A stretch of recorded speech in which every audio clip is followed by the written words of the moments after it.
Previously on Court of Swords. Mouthful of worm-ridden grave dirt, Mistress of the Monastery is made aware by the Dr. Tanawat of the arrival of the Ramus Krill and his entourage.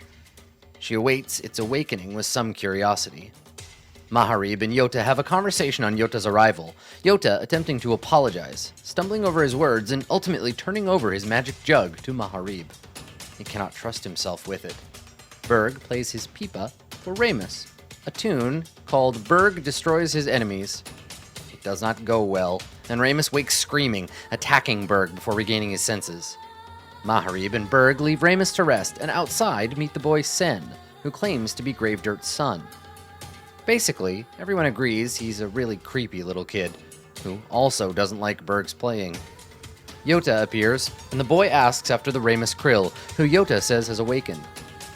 Sen leaves, and Mihari follows. Berg makes friends with some old soldiers and drinks their soup because he's finally able to make a decent performance check. Yota has a rock thrown at him and administers a whirlwind ass-kicking to some nobodies who I'm sure we'll never hear from again. Mihari sits outside the inner sanctum all night, waiting for someone to emerge. In the morning, the group heads for the inner sanctum, where they see, upon being invited inside by Sen, that its decor has been changed dramatically. The place now invites bad luck and casts out the karma of heaven. Within, Gravedirt awaits. Cold and beautiful, dressed in a semblance of royalty. The party parleys with her, eats some incredibly delicious peaches, and is given a task. If they wish to gain her trust, they must murder a Court of Swords captain, one Southern Wind, who is currently recruiting dwarven warriors in the hills. In parting, Gravedirt takes the pit from the peach Mihari ate, and it hatches into a funeral white lotus. She tells the party not to fail her in their mission. The "or else" is implied. Hello everyone, welcome back to Court of Swords, episode 104. Max will be joining us here in just a bit, but until then, we'll just sit here and appreciate his Skyrim background. We're just going to sit in silence for 2 minutes back. Yeah, I can't. Yeah, they can't hear you, me. JP. Oh. Yeah, they'll hear me when they need to. Wait, we're live? There we go. There it is. I said we weren't going to talk anyways till Berg gets back, so we're just going to sit here in silence. Ultimately. Yeah. No. What we're going to say, Adam, you were already musing. You were doing the yeah. You were going into I was Adam just going to saying. say... I was going to say, we can't get started. We can't get started without Bert. Without Bert, there's no episode. So. Yeah, old Bert. Everyone loves Bert. Good old Bert. There he is, right there, doing his little dance. Sit the fuck down, Max. Come on. Late to the show. We got a show to do. A dance. That's how it goes. This guy. Hi. That's how it goes. What's up? How's it going? What type of cereal did you make? Honey bunches of oats with strawberry clusters. I'm not about those honey bunches of oats. With the strawberry clusters. What's the best cereal? We're going around. That's how we're starting the show. Max, what's the best cereal? Oh, wow. Oh, you know cereal. So whatever I'm eating right now, honey bunches of oats. Actually, no. Mini wheats, when they had the strawberry that was in the mini wheat, and then they fucked off with that for some reason, and I hate them forever. Now they call it strawberry flavored. It's just a strawberry sugar glaze. Fuck you. We know the difference. That's Get too outta much. You just need frosted mini wheats, and then you're good. You don't need the strawberry in the center. You don't need any of that shit. That's too much fruit in your cereal. So you're still going with that's okay. All right, Adam. I like fruit in the cereal. Tell us what's your favorite Canadian cereal that we don't know about. I don't actually eat a lot of cereal anymore. As a kid, though, it was probably a tie between the Pac-Man cereal and I don't know if anybody else remembers this, but there was this cartoon. I ate a lot of like cartoon themed cereals. There was a cereal that was based on a cartoon that starred Michael Jordan, Wayne Gretzky, and Bo Jackson called Pro Stars, and they made a cereal that went along with it. It was pretty good, but later I tried Alphabets and I was like, this is the same fucking cereal. It's the same cereal with different shapes. It's not stars, it's letters. That's my story. I don't actually eat cereal anymore. I like Breakfast the is a Canadian non-food. Wheaties, Pro Stars. No, it's a thing. Yeah, Pro Star cereal. I'm gonna look it up. Huh. Bo Jackson was like, "You should eat my cereal." There it is. Yeah, there's Bo Wayne knows Gretzky. cereal. He does. He knows everything. Zeke, save us here. What's your favorite type of cereal? Life. Really? You're a Life man? I love Life cereal. It's Like I put a little. I used to put just sugar on it, but now I use like the Splenda, and it's like my favorite perfect cereal with like cold milk. Like you get that, and it's just like it's heaven. However, I do talk amongst yourselves. Ask somebody else about their cereal. Hold on, I just got a cereal. Go ahead. All right. Okay. You remember? So JP, you remember that part? There's that part in Mad Men where they get Life cereal as a client, and they can't figure out how to sell it. And there's like a whole episode where they're just coming up with terrible ads for it, like Life, grab it by the bowlful. Is that Life? It's the cure for the common breakfast. Like that. It's such a good episode because that's the one with the obnoxious like short dude that ends up in California later. Yep. Yeah. I was about to say, is that the episode where they get really drunk? But then I was Yes! like, wait a minute. No, they do. It's the episode where they do speed. They all get high and they're like running around the office. What it is. And Okay. and fucking he gets all gooned out at the end and he's like, I've got it, I figured it out. And it's he'd come up with a secret plan to like get his girlfriend back, and he wasn't working at all. Yeah. Yep. Damn, Mad Men, you're the best. That's a good show. Watch it. All right, Zeke, So what I have you went brought for show shopping. and tell? I went shopping, and this is like my kryptonite as far as like when I'm trying to eat right and shit like that is golden Oreos. You know what golden Oreos are? No. They're like the blonde cookies rather than the black cookies. Mm-hmm. Oh no. I found this at Walmart. They have fucking golden Oreos cereal, golden Oreos, and I was just like, "You rotten fucking bastards! I hate you all." So yeah. Recently grocery shopping, I passed by Pop-Tart cereal, and I almost bought like 5-6 boxes because I've been a Pop-Tarts fiend for the biggest. They're getting stupid with it. They're getting real gross, and they're like, you know what? Fuck it. We all have diabetes anyways. Let's just do this. No, shit. they're piling on the diabetes. They're like, screw it. But it's like Pop-Tarts are already a breakfast and they made it into a different kind of breakfast. Like that's crossing the species barrier. That's dangerous. I bet you it's good Pop-Tart as shit. cereal. Madness. I bet it is too. Yeah. It's probably pretty good. All right, Dan, you've had the longest to think about this. I'm expecting the best answer out of everyone. Well, as a kid, I liked sweeter cereals. So it was Apple Jacks or Fruit Loops were my favorite. Apple Jacks, really good choice. And then good choices. As an adult, I like a less sweet cereal, so I like Frosted Mini Wheats more than anything else. And Frosted Mini Wheats Raisin Bran. This Pop-Tart cereal looks fucking good. I know. That's why I damn. almost bought 6 boxes, man. It looked bad good. Like bad Wow. good. It's just like a bowl full of cookies. Yeah. It's, oh boy. I was watching a show that had a section about like gentrification, and there was a cereal. Yes. Like they were selling like foreign cereals at this like gourmet, like it was like a little like cafe. yeah, like a cereal bar or whatever. Yeah, I remember that. And it's like they're selling them for like $5-6 a bowl because you can't get them wherever they were. Jesus, that's a racket right there. The best piece of cereal like mythology or cereal trivia is that cornflakes were invented to keep people from jerking off. That's the best. Like Kellogg, the dude that invented cornflakes, fucking Kellogg's. He was this like anti jerk off crusader, and he was like, masturbation is evil. It's gonna kill you. And we gotta save the children. So I'm gonna make a cereal that will change their brains so that they won't. And yeah, so if you've ever eaten a bowl of cornflakes and then masturbated shortly thereafter, you have flipped the bird to one Mr. Kellogg. According to Drunk History, it was his brother who made it, and they had a big feud. Like he accidentally made cornflakes because he left dough out, and the mold like started flaking. And that's basically like what cornflakes are. It's like dough mold, right? Something like that. And he's like, just put them in a bowl and put some shit on there and eat them. And it just went fucking crazy. And it was a part of his like whole health regimen, along with a lot of enemas. Yeah, that's a weird thing.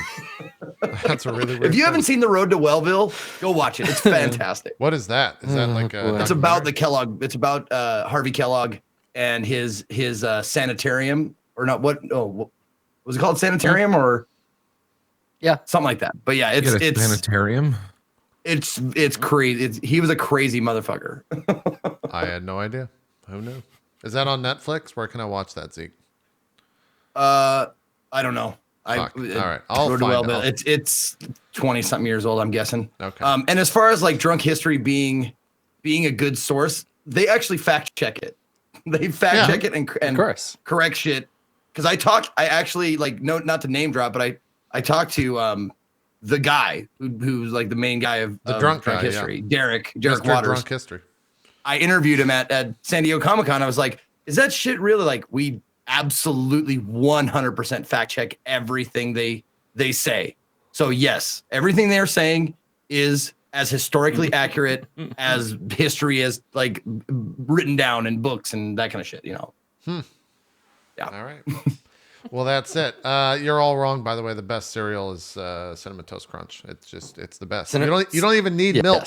You can just eat it by the handful out of the box. I don't recommend that. That's really bad for you. But as a wee kid, I did such a thing when I didn't have milk, and it was great. So there you go. Cinnamon Toast Crunch, best cereal. I can't eat Cinnamon Toast Crunch anymore. EA ruined it for me. EA? Why did? Oh, okay. Yeah. No, I got that one from chat. That was for you. That joke was for you, Frozen Sorrow. I like that joke. I got your back.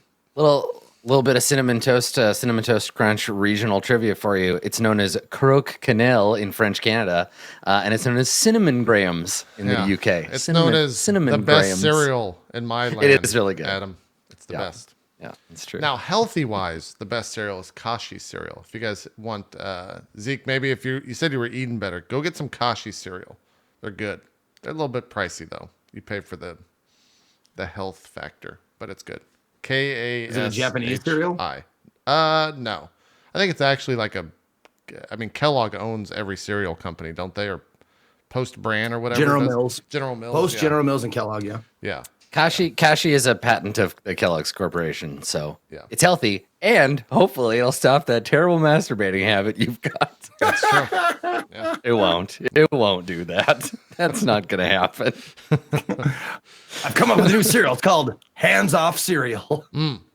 Yeah, exactly. New from Kellogg's. Don't touch yourself. O's. Oops, don't touch yourself. Don't touch yourself.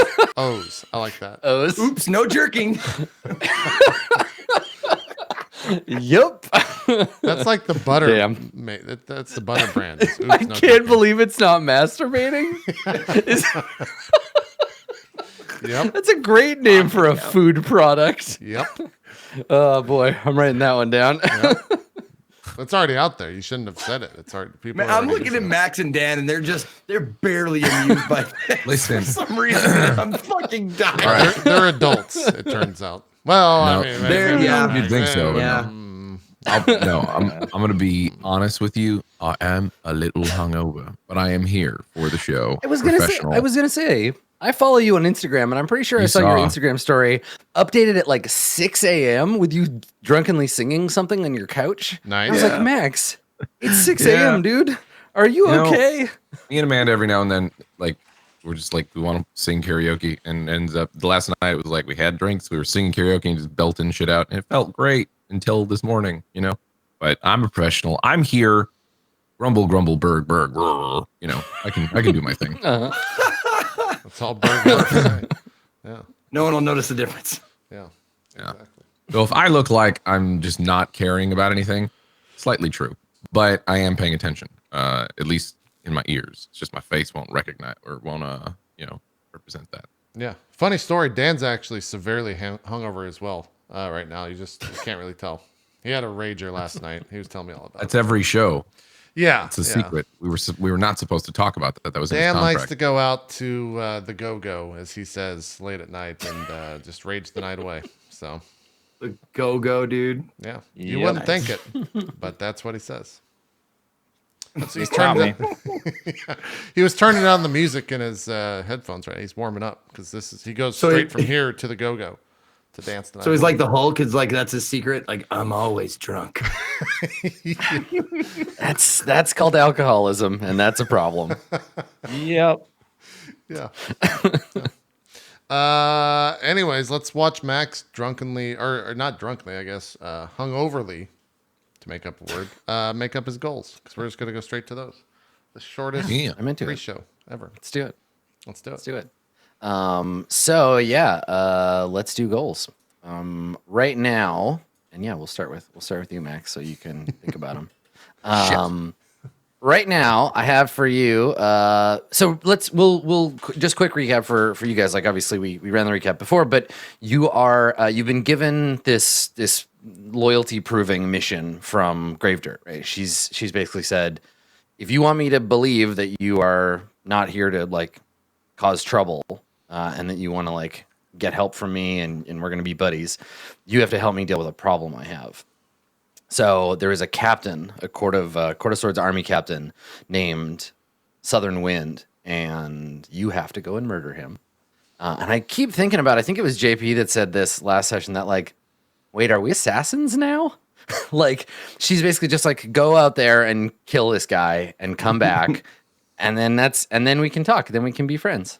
So that's what lies before you. Whether you're actually going to do it or not, we'll see. But yeah, Max, your current goals for Berg are: find a way to overcome my fear, protect Yotazo from his father's corruption, and then what do you want your third one? Do you want to keep the other two? What do you think? I'm trying to get them visually in my face, but stupid Roll20 is not loading right for me. Say them again, real quick. Overcome your fear. Find a way to overcome your fear. Protect Yoda from his father's corruption, and then there's a blank third one. Can we make sure to I pronounce feel the like- T in that, please? Yeah. So it doesn't sound like Yoda. Yeah. Wait, your Yoda, name's not Yoda. Yoda? I thought like, Yoda. Yoda. like 10 episodes. I'm pretty sure it was Yoda. That's weird. I don't know why you just changed your name after 10 episodes, Zeke. But whatever. I feel like it should be something to do with this task that we've been given. Yeah. I'm struggling with what. I mean, does Berg want to kill this dude?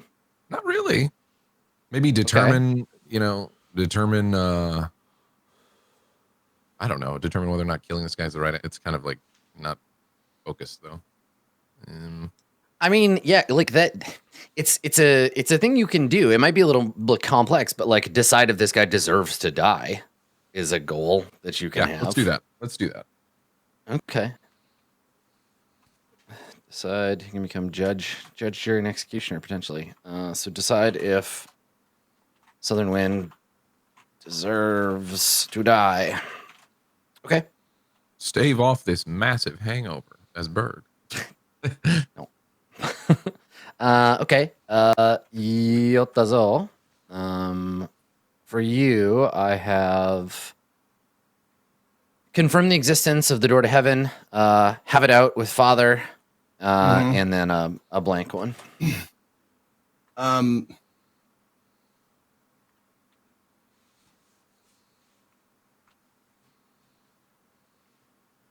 want to figure out how to get rid of this affliction that I have. Your need to drink. No, you like Yota So is not aware that something you just like need to drink all the time. You just that's what's happening to you. Okay. So yeah, Yota, I don't think like realizes something supernaturally wrong is going on. Okay.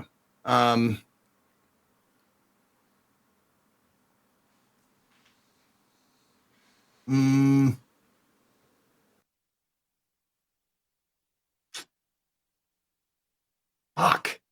It's a tough because we're set on this mission. Yep. That I don't want to do. Because I don't mind doing it, I guess. It's just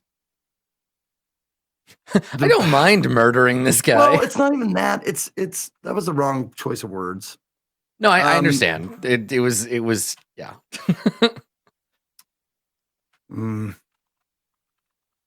Come back to me. Can you come back to me? Okay. Yeah, of course. Thank you. Let me think about it a second. Sure. Okay. Mihari, what do you want to do? You have 3 right now. Yep. Yeah, I still want to find and out. For you, go ahead. For you, this one's kind of significant because the cementing the trust or whatever of Gravedirt is important to your third goal, right? You're forming an alliance. Yeah, so I'm going to keep all of them, but they're going to slightly change in, I guess, how I do them. So figure out what happened to Ramus. That'll be retroactively to kind of figure out what happened to Ramus. Because we didn't even cover it last episode. We talked about that in the post-show. Reconcile with Yotozo. The rest of that goal will be revealed by having him swear off drinking. So I'm going to continue down that path of having Yotozo swear off drinking. And then form an alliance between the Embers and the Black River folk. We'll just continue down that and say complete the mission to continue the alliance, or to continue the forming of an alliance between the two. Okay. When you talk about swearing off drinking, when you're talking to Yoda, I'm just going to put myself in Yoda. I'm going to use that as motivation to not be a dumb asshole. Chat reminded me, Zeke, Kiresma reminded me that we said before in the post show, you can hold off on that goal till after you talk to your dad if you want. Oh, that's right. Yes. That's why I think that's why you weren't ready, because we just left a space for that one. Exactly. Yeah, because I wrote down, I actually did come up with one, and I wasn't sure if it was possible or if it would even be like doable. Was free / redeem my father or whatever it is. Yeah, I would leave that one blank. You'd leave that one blank until you meet with the Abbot Rama. Will do. Yep. Okay. All right. Cool. And then Ramus, you have a blank one, and then you have 2. So my 3 will be kill the mission target. Obtain a writ to practice spells, and then get the mountain dwarves to join or help the camp of the free folk, which is what I'm calling them. Nice. Okay. So just give the dwarves a different alternative. Yeah, I like that. That's rad. Okay. Cool. Yeah, I think Mihari would be into that as well. So that'll be good. Be like, listen, alternate plan. We killed this captain guy. How about you join us instead? Yeah. Sick. I'm into it. That's great. Okay. Cool. So I'll just turn it over to you.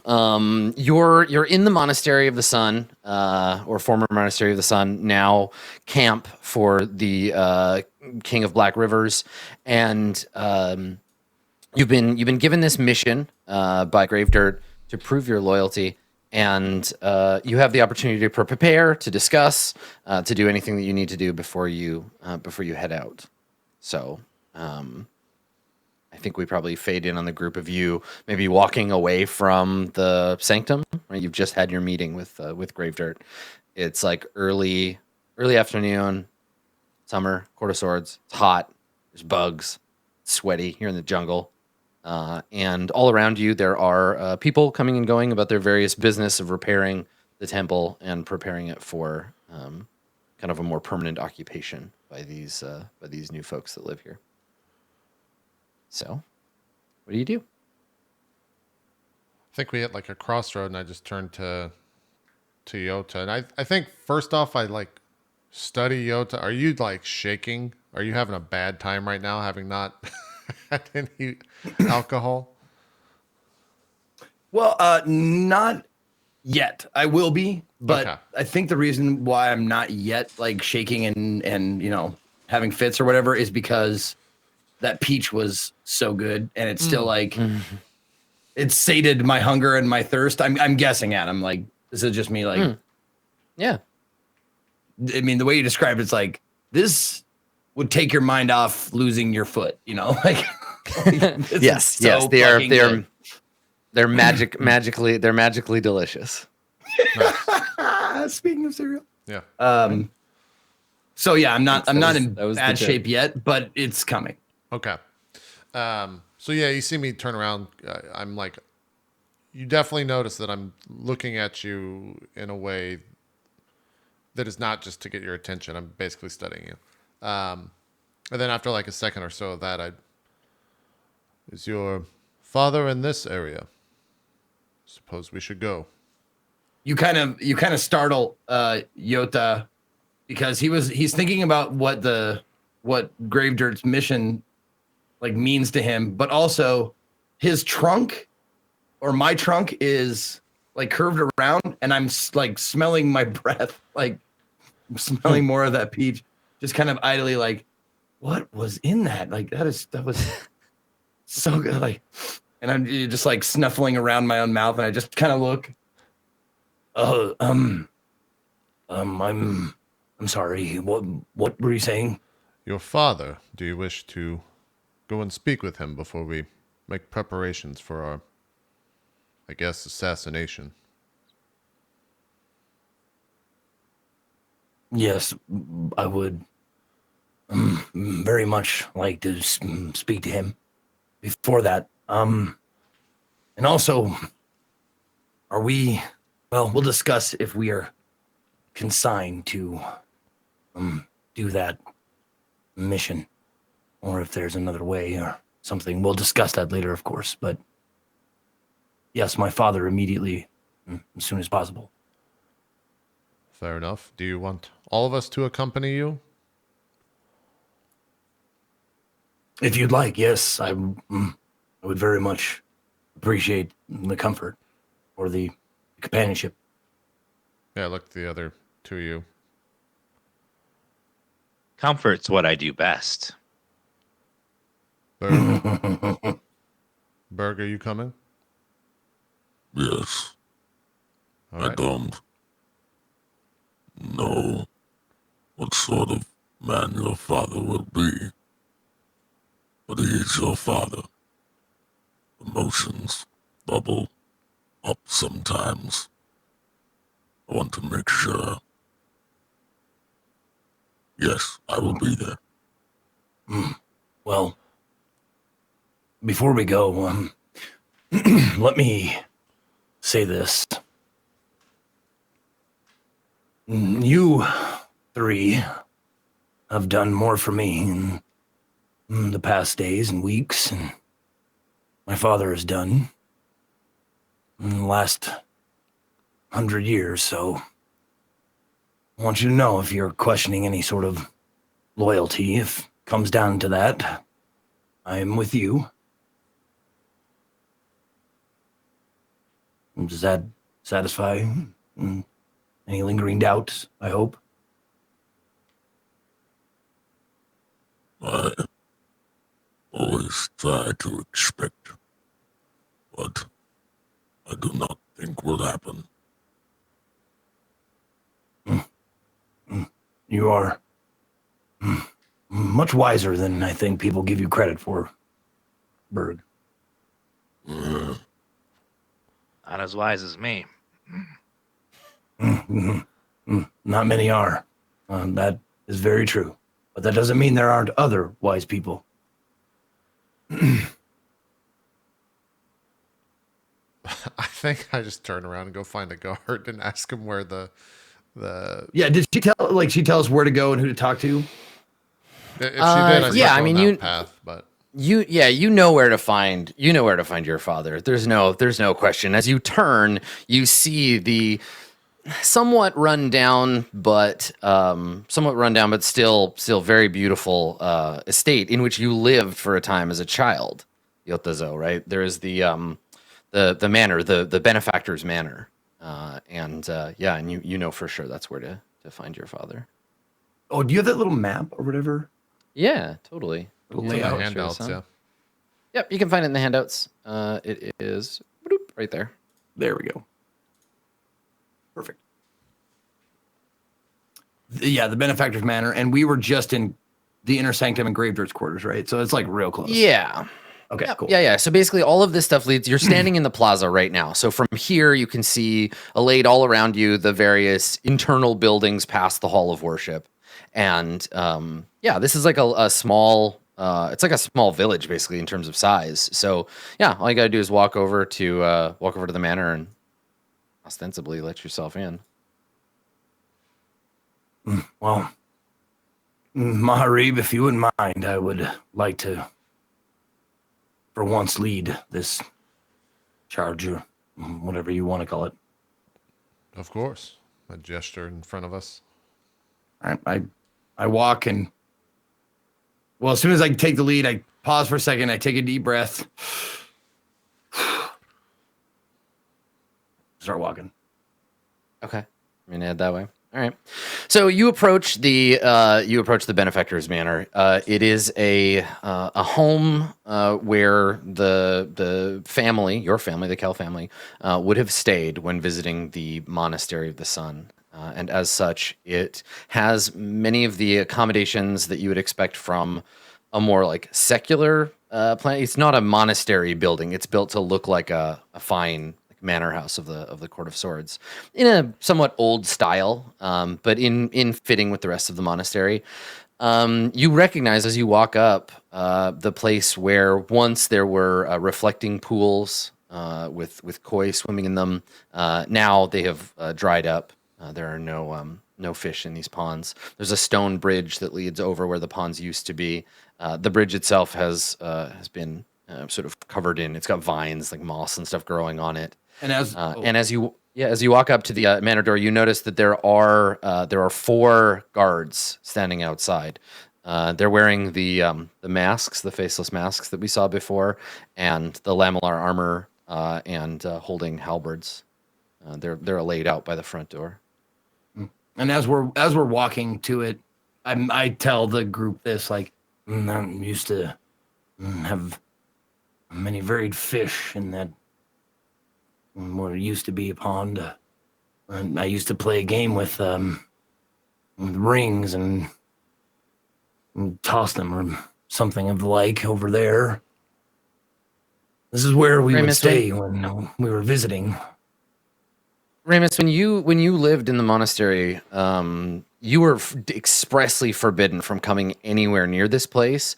But did you ever like sneak in? Because you knew some of the kids would like try to sneak onto the grounds or like sneak a peek through the window, or if like one of the servants left the back door open, like sneak into the kitchen and steal food. Did you ever do that? I never did, but I knew the kids that did, and I saw them getting huge trouble when they got caught. I was about to say, yeah. So did you witness the punishment of these kids that tried to sneak in?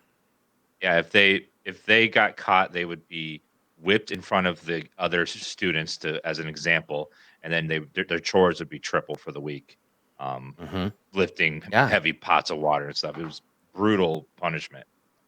Yeah. To reinforce that you have to earn the right to such lavish things, right? To such rich food and rich living, because you're here because of your karmic debt, so you got to pay it off.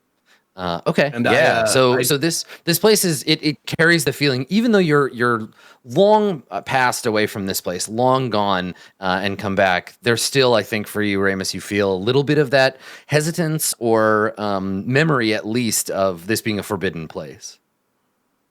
Yeah, like that slight reflex of like, whoa, I shouldn't be here, like just for a second. Yeah. Yeah.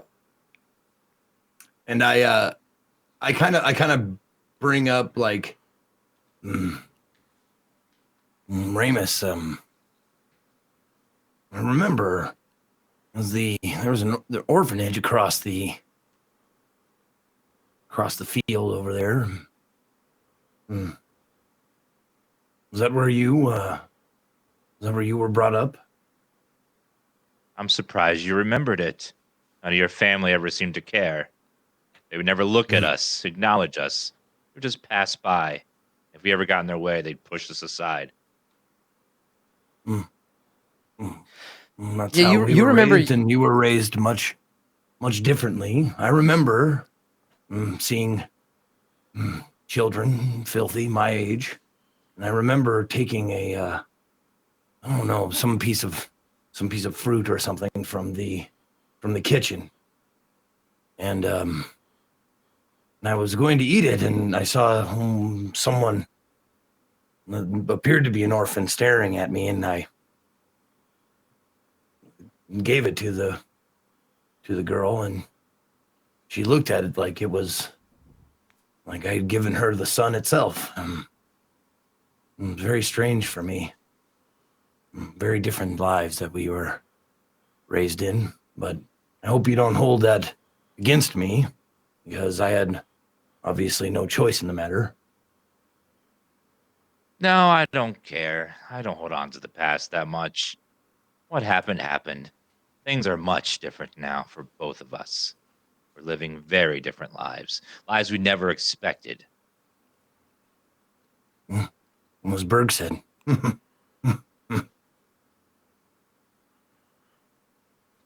Then I will approach the guards. Okay. So the guards, I don't think they don't block the door. They have been notified somehow of your coming, and that you are allowed within. Can I head inside? So yeah, they don't they don't need to like check my papers or nothing. I just walk on in. Okay, cool. They recognize you. All right. I look at them just to make sure like I acknowledge. Yeah, you can't see their faces, right? They're wearing these like featureless masks. Oh, okay. They're the same guards. They're the same guards that, not like literally the same people, but the same class of guard that Mihari you spotted outside the sanctum. And actually, I think you can make, like, anyone who hasn't seen these guys close up before can make an insight check. I failed this already, right? So I can't. Yes, you did. Yeah. Oh. One off crit. Nice. Okay. So Ramus, you got 28. Okay. Berg, no, they just look like guards. Okay. All right. So Ramus and Yota, something is wrong with these people. Like even the most practiced monk can stand a degree of still, but there is a movement in life, right? That you cannot help, like whether it's breathing or your heart beating or something. These guards are devoid of that movement. They are standing stiller than any living thing ought to be.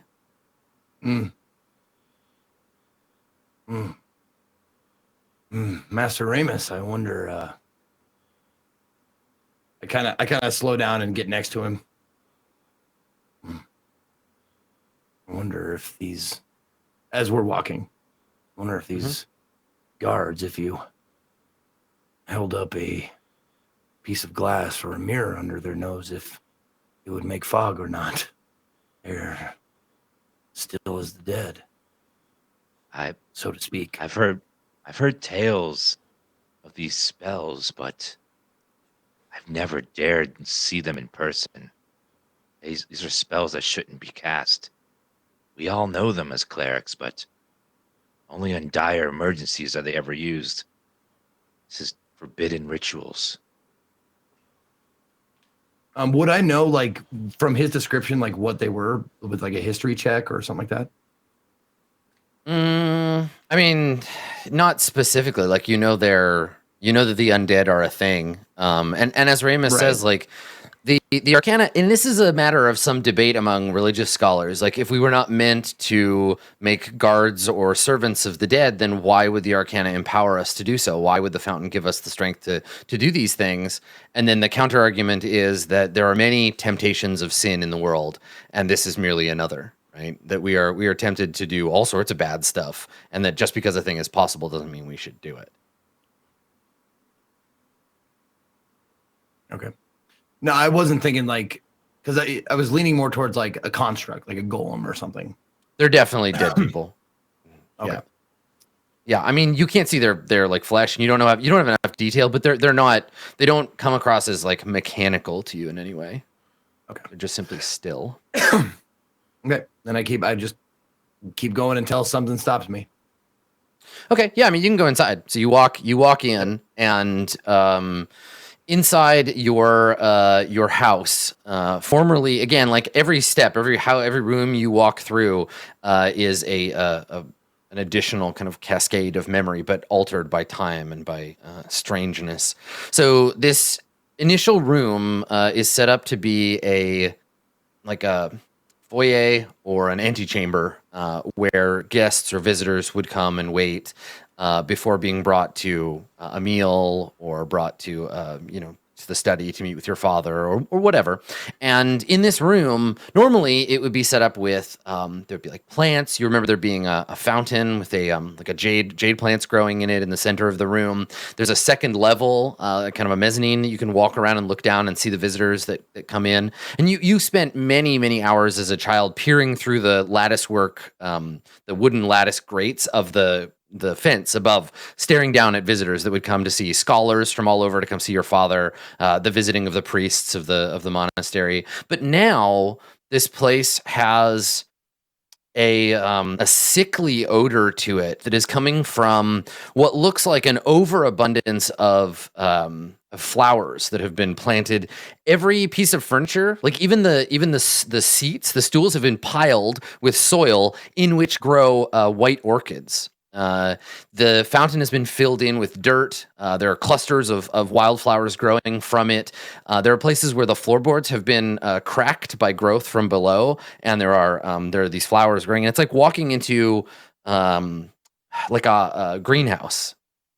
So it has this kind of fecund heat and this sickly sweet smell that, from a single bloom, would be a fine scent to smell in the heat of the jungle, but with so many of them, it's a cloying, like you can taste it in the back of your throat. Yeah.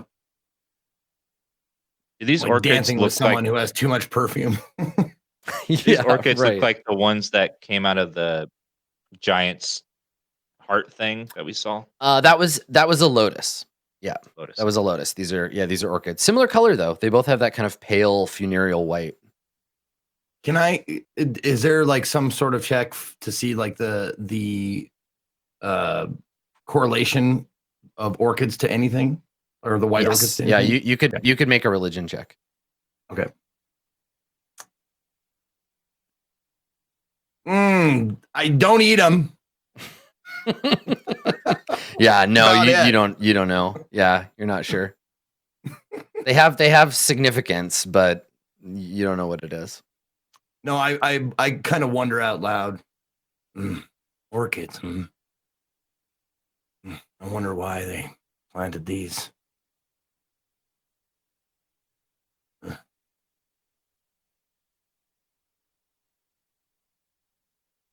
No one takes the bait? Okay, good. I'll just keep going then. Yeah, everybody's kind of just like looking around nervously. And for all, like, Ramus, for all you know, this is what the room is supposed to look like. Mm-hmm. Sure.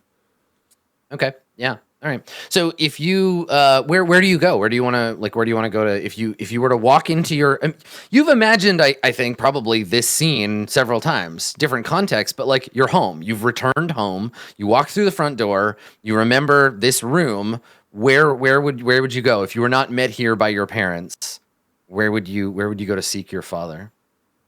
I'd first go to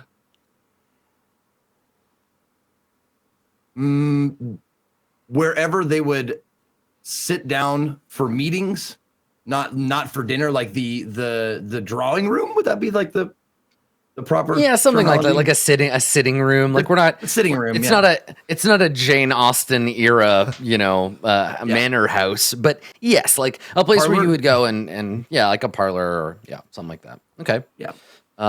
Yeah, sure. Okay. So you go through one of the all the doors in here are these kind of like round openings in the walls where you could pull a screen across if you needed like privacy within the room, but the whole place is quite open to allow the breeze to kind of flow through. It's a pretty common style. As we go through one of the arches, I kind of like brush aside some of the I pause, I brush aside some of the foliage, and I look, and I point at it and go, there's a scar. See that? Scratch all the way across the arch there. It's still getting used to my tusks, and ran them across the wall there and marred the archway. Got in lots of trouble for that. Yeah, it's the equivalent of like your parents marking your height on the wall, but accidental. Yeah. Yeah. Yeah, and so again, you remember like the sounds of like hiding outside of this room and listening in as your parents have long, boring conversations about matters of account, but that are interesting to you by the nature of your not being allowed to listen to them. Exactly. And and you pass into this room, and what's the last memory you have of this place before you left? Of this room or this place? Yeah, this particular room as you walk into it. I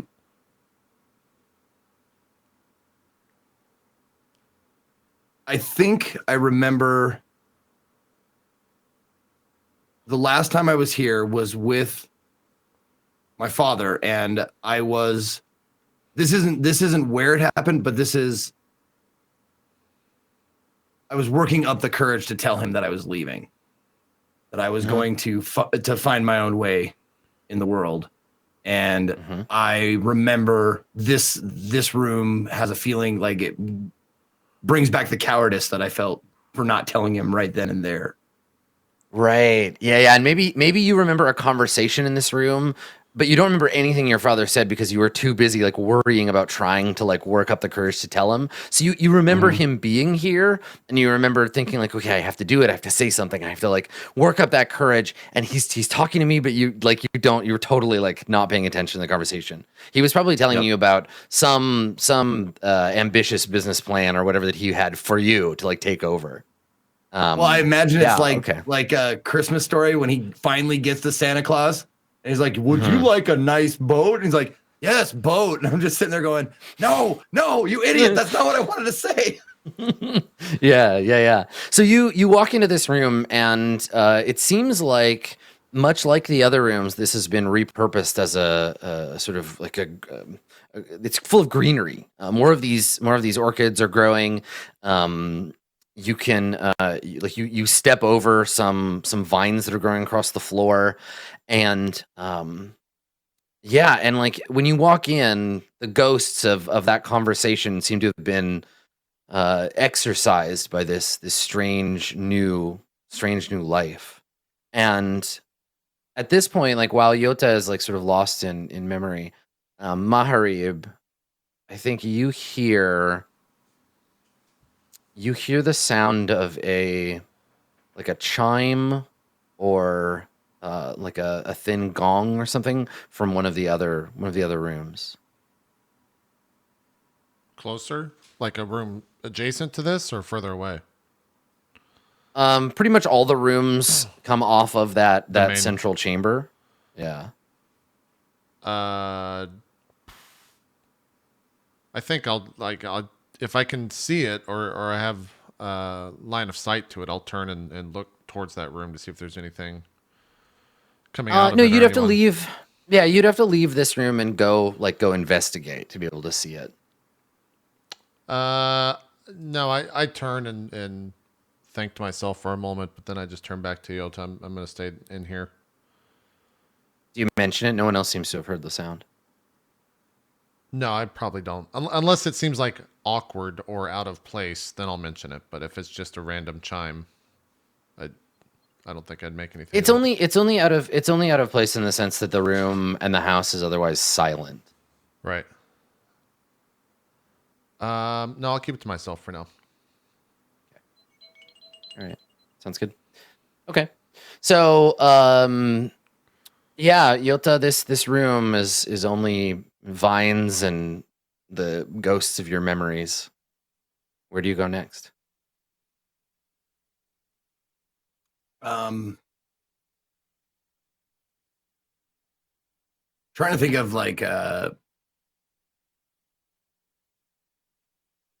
his office or wherever work was done. If he had like a place of his own, like dad's inner sanctum that I wasn't allowed in. Yeah. I mean, you remember the room, his office from your vision, right? The one with the maps and. Yep. Yeah. So you want to go there? Yeah, let's head there. Okay. All right. Yeah. So you head to the office. So everyone kind of follows Yota as he traces his memories through this house. Now, this room. And I look to the group and I say, I don't know where they're keeping him, so I'm just checking the most logical places, I think. So forgive me if we're wandering a bit. There's no problem. We wander quite often. It's fine. So this room, you can only really remember ever having been in it once. And I think, and you can tell me if I'm wrong, but I think this is where you told your father, like, I'm leaving, right? This was the one time that you like were in this room with him, and you weren't like being punished or something, right? Like this is a sanctum, and this was the place where you told him that you would leave. And as you approach fantastically, it's like it's the second time if you count the dream. Yes, yeah, that's right. Well, so that's the thing. So you finally begin to smell something that isn't that sickly orchid scent. As you get closer, you smell like burnt wood, like an old fire, and not like the fragrant smoke smell of like incense, but of like a house that's been burnt down. And as you get close to the office, you find that the office door is the frame is blackened, and there is soot marks on the floor, and the door has been like papered over, basically. So there are prayer strips that crisscross over the door. So the door is like a circle, and then the prayer strips cross over it, blocking entrance, and they're sealed in the middle with a wax seal with the sigil of the sun on it. These prayer strips, Ramus, you recognize they're for exorcism and for banishment magic. They're for keeping. You would put them on a corpse while you wait for the corpse to be prepared for ritual, like ritual burning. You also place them on haunted buildings, or you use them to protect rooms, either from bad things getting in or bad things getting out. I'm gonna snuffle at it and see if I can smell anything like a corpse or anything like that. Yeah, make a perception check. Okay. Ooh, crit. Okay. Yeah, you have advantage. So you go 23. You have just the overwhelming smell of like fire, of burnt paper and burnt wood, of heat, and yeah, obviously like the ink on the prayer strips.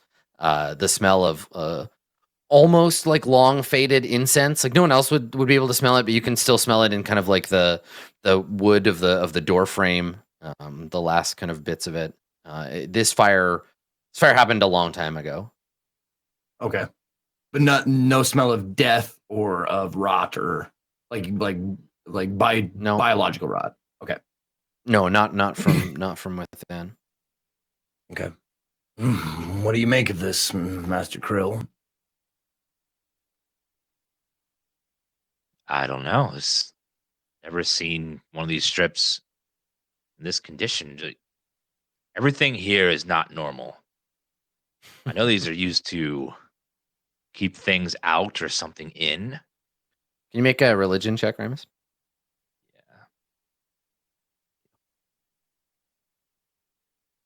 Yeah. 9. Okay. Yeah, these prayer strips to you, it seems, these prayer strips have been placed to ward whatever is beyond from evil getting in.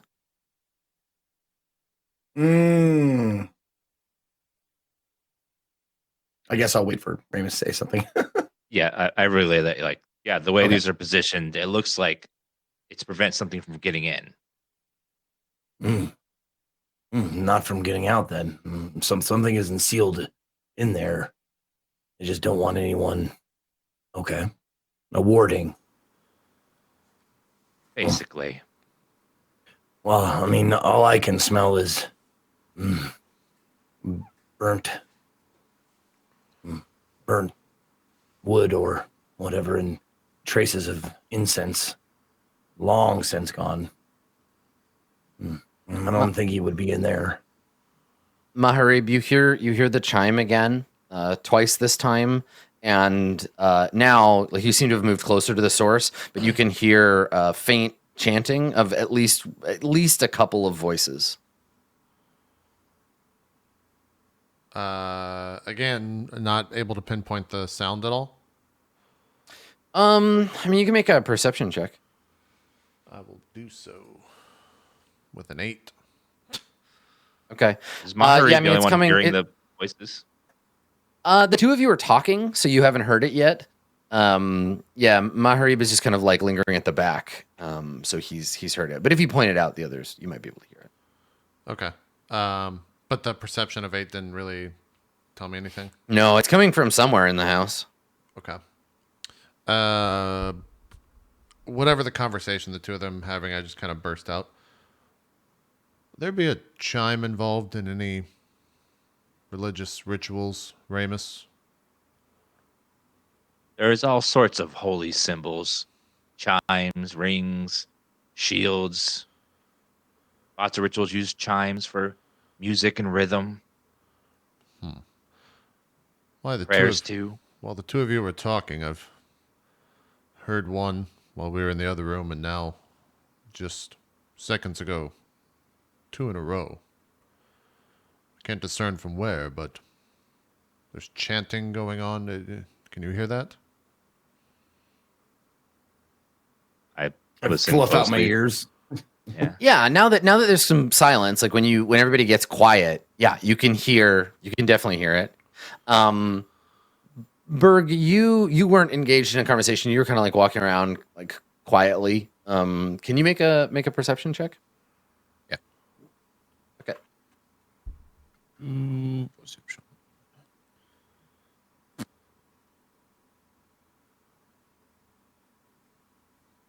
Okay, 15. Yeah. So you get a pretty good beat on where it's coming from. Like you listen and you can hear maybe a half dozen voices chanting quietly. Like this is like a murmured chant rather than a full-on like shouted chant. You can also hear occasionally like a bell or a chime being rung, and you can hear where it's coming from. I mean, you don't know like the way there or whatever, but you have a direction. You got it, boy? You got it, Berg? Hey. Go get it. Go get it, Berg. Berg's people. Yeah, so Berg would chime in and I hear the bell as well, chanting this way over there. I won't lead. I obviously don't know how to get there. Well, we can walk side by side. Just follow your ears, and I will be here and with you. Berg just starts walking that direction. Lead the way. Okay.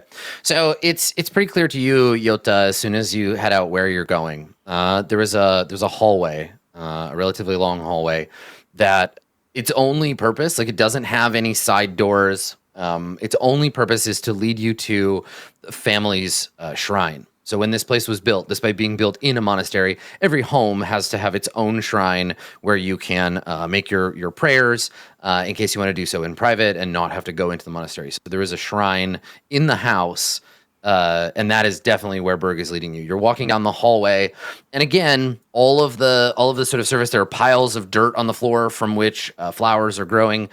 Vines have sort of grown up onto the walls, and there are these hexagon-shaped mirrors that hang on the ceiling and up in the corners that are meant to direct energy through the hall, but they are tarnished and in some cases cracked. And yeah, you are headed that way. And as every step you take towards the end of this hall, the more you can hear, the more clearly you can hear the chanting. I know where we're going. I'm going to the place of prayer for this house. The masses would gather in the main temple, and this was for honored guests and my family to get their prayers answered, or well, at least get them thrown in the right direction. And anybody that was a guest would come here rather than having to go all the way and well, for lack of a better term, mingle with the common folk. Are you afraid of your father, Yota? I used to be. I'm not afraid of much anymore. But you can say you're not afraid of spiders, but put face to face with one might be a different story. So I'm glad you're all here. Fair enough. Seems to me like you're stalling this meeting, but what you just said, maybe I'm wrong. I am not. I promise you. I want to get this. I'm eager. I'm ready. I didn't hear the bells or the chanting until we got closer. I see. Well, let's not keep him waiting. Berg and Ramus, I need you to make a religion check for me. Okay. Because, yeah, only the two of you would recognize this. Nice. So Ramus got 23, and Berg got a 17. Nice. Okay, that's good enough for both of them. Wow, 17 with a -1. Nice job, Berg. I know. So the two of you have heard a chant like this before. And there's that moment, you know, that feeling where you're like, I know this from somewhere. Where have I heard this before? And then you get it. You both have that revelatory moment at the same time. The last time that you heard a chant like this, you were in a room full of I think there was 100 monks all praying before an enormous statue in another realm. You remember an ocean of stars. You remember islands floating in the void, and you remember a prayer meant to empower the creation of a new god. And immediately, both of you have this your heart skips a beat, and you recognize the chanting. Ramus, do you remember?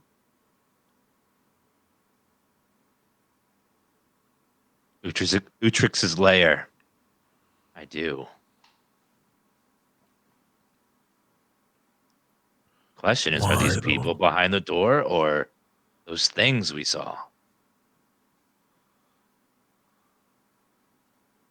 Utrix? We just went to a wizard's realm that was different from our reality, and we brought, a really evil presence back to it with us, and it almost destroyed the world, but we stopped it. These things happen. Oh, yes, quite mundane. I almost fell asleep during your story. Please continue. This chanting, we've heard it before. In his realm, there was this room of people chanting before an altar meant to summon a new god. Utrix didn't want to die. He wanted to live forever. So he's trying to become divine.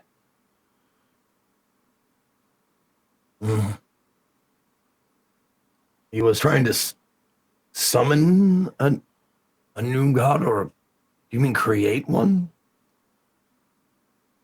He was trying to become one using some crazy machine we've never seen before. He has magic and knowledge beyond anything that we could know. He had a smaller version of the fountain itself. That's the one doesn't strike me as possible. Well, it was. What became of this Utrix? Well, we think he's dead. Should be, but you never know with that sort. Well, you did smash his soul, so. Did do that, yes. This seems like a story for a night at the tavern. I should like to hear it.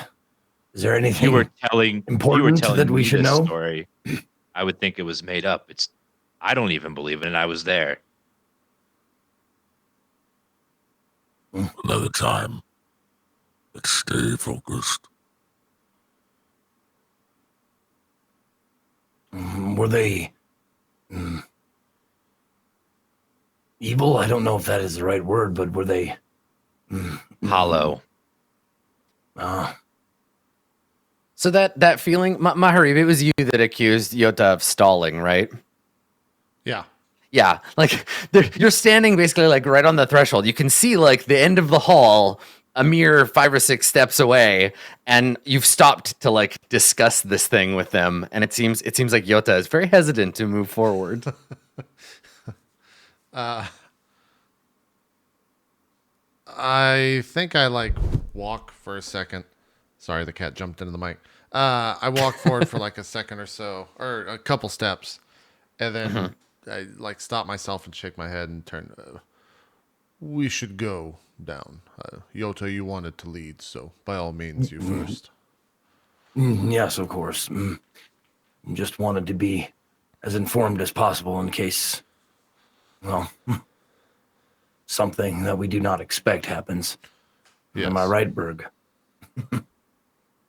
I find it hard to believe that your father would be trying to become a god, so this is probably just circumstance. Adam, is the doorway is there like just a cloth or a door separating us from the room that they're chanting in? Yeah, so you can hear the chanting now, and it's because you're close enough to the opening. Now the opening of the door it's just a circle that's flattened on the bottom where the floor is, so a circle around the hallway, and there is a curtain of glossy like onyx like beaded threads hanging between you and this other room. So you can hear the chanting and the occasional like chiming, and you recognize now they're like hand chimes, so like finger chimes. So you hear this chanting periodically, interrupted by the finger chimes, and you can't see through the room because these sort of sparkling onyx beaded, this curtain is hanging between you and the room itself. I think I would be overwhelmed with curiosity and want to peek inside to see, just like push the beads a little bit and just peek inside at what's happening in there. Yeah. Okay. So when you move the curtain aside, you can see the room beyond. Now you've never seen this place, but it occurs to you that it probably was not designed to look like this. It is crafted in a shape I can only describe as inauspicious. So the room is pentagon shaped, which you never do. It's just not. It's inviting very bad luck if you build something shaped like a pentagon. It is a 5-sided room, and in the center of the room there is a figure, enormous, like sitting down with its legs crossed. You see this enormous gray-skinned figure. And then from that figure, out in the corners, there are 5 what look like monks or something. They're wearing long white robes, and they have white like blindfolds essentially. And they're all facing to the center of the room where this figure is sitting. And as you look around the room, you can see that there are candles laid out in specific points around on the floor, and their light is reflected above. And this is the part where it gets impossible. When you look up, there is a pool of water on the ceiling that is rippling slightly, and it gives you like this eerie sense of vertigo, as if you're the one on the ceiling staring down into this reflecting pool that is directly above the figure in the center. And when you look at that pool, Ramus, can you make a wisdom save for me, please? Yep. If you fail, you get knocked out for 6 days. I'm just kidding. Oh God. 15. Okay, you manage to look away before whatever is reflected in the pool like gets you. So you turn your head away, like instinctively. Some part of your brain, that like atavistic like fear part of your brain, pulls you away from looking at it before you make contact with whatever is in the water. The monks and the cross-legged figure, you didn't get a good look at any of them because the room's kind of dim. They don't seem to have noticed that you opened or closed the curtain. Okay. Something really weird's going on in there. Do you care to elaborate, or? I described the room. I just basically described everything Adam just said, like everything I just saw. I repeat that to you. I don't know what that is. That is beyond me.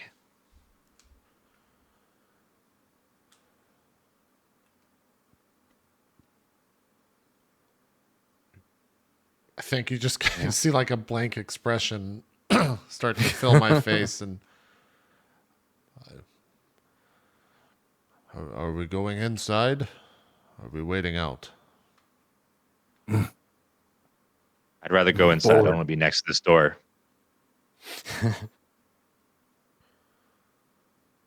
Very well. I'll venture forth.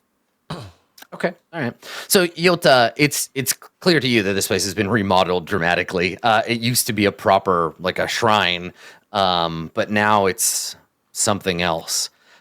You see again the 5 monks around the outside in their robes. They're on their knees. They have their hands together, and they're rubbing their hands together. They have prayer beads, white stone prayer beads hanging from their fingers, and they're rubbing their hands together and occasionally ringing the little symbols they have in their hands. They're wearing blindfolds, but as you come into the room, you can see the blindfolds are soaked with blood, and that there's tears of blood that dribble down their cheeks and drip onto the front of their white robes. In front of them, attached to the floor, like screwed into the stone floor, there are like mooring pegs, like you would see for a ship. So these big iron pegs, and from them chains whose links are as thick around almost as a human wrist. They run from the mooring pegs out to another set of pegs that are around your father, sitting in the center of the room with his legs folded. He is like sickly and emaciated.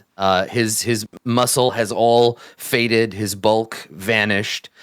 You see his gray and cracking skin hanging from his bones. His tusks have gone yellow. His eyes, as you gaze upon your father's face, you see that his eyes are missing altogether, and black, unseeing void have replaced them. What's perhaps worse is that his wrists and his shoulders, his legs, his feet have all been pierced with metal spikes. And on those spikes, iron chains run to the hooks and the larger chains, seemingly binding your father in the center of the room. You can hear his voice, cracked and dry, chanting in counterpoint to the monks around him. Candles illuminate the room from their position on the floor, and yeah, this is what you see before you. Can I make a check to see what kind of a ritual this is? Yeah, you can. They are monks, you said, right? I mean, they're monks in the sense they're performing like monkish duties, right? They're praying and chanting. So okay, let me get that check. 18. It would require a scholar of forbidden knowledge to know precisely what it is that this ritual is designed to do. But it seems to you that the chant involves like prayers of containment, prayers of protection.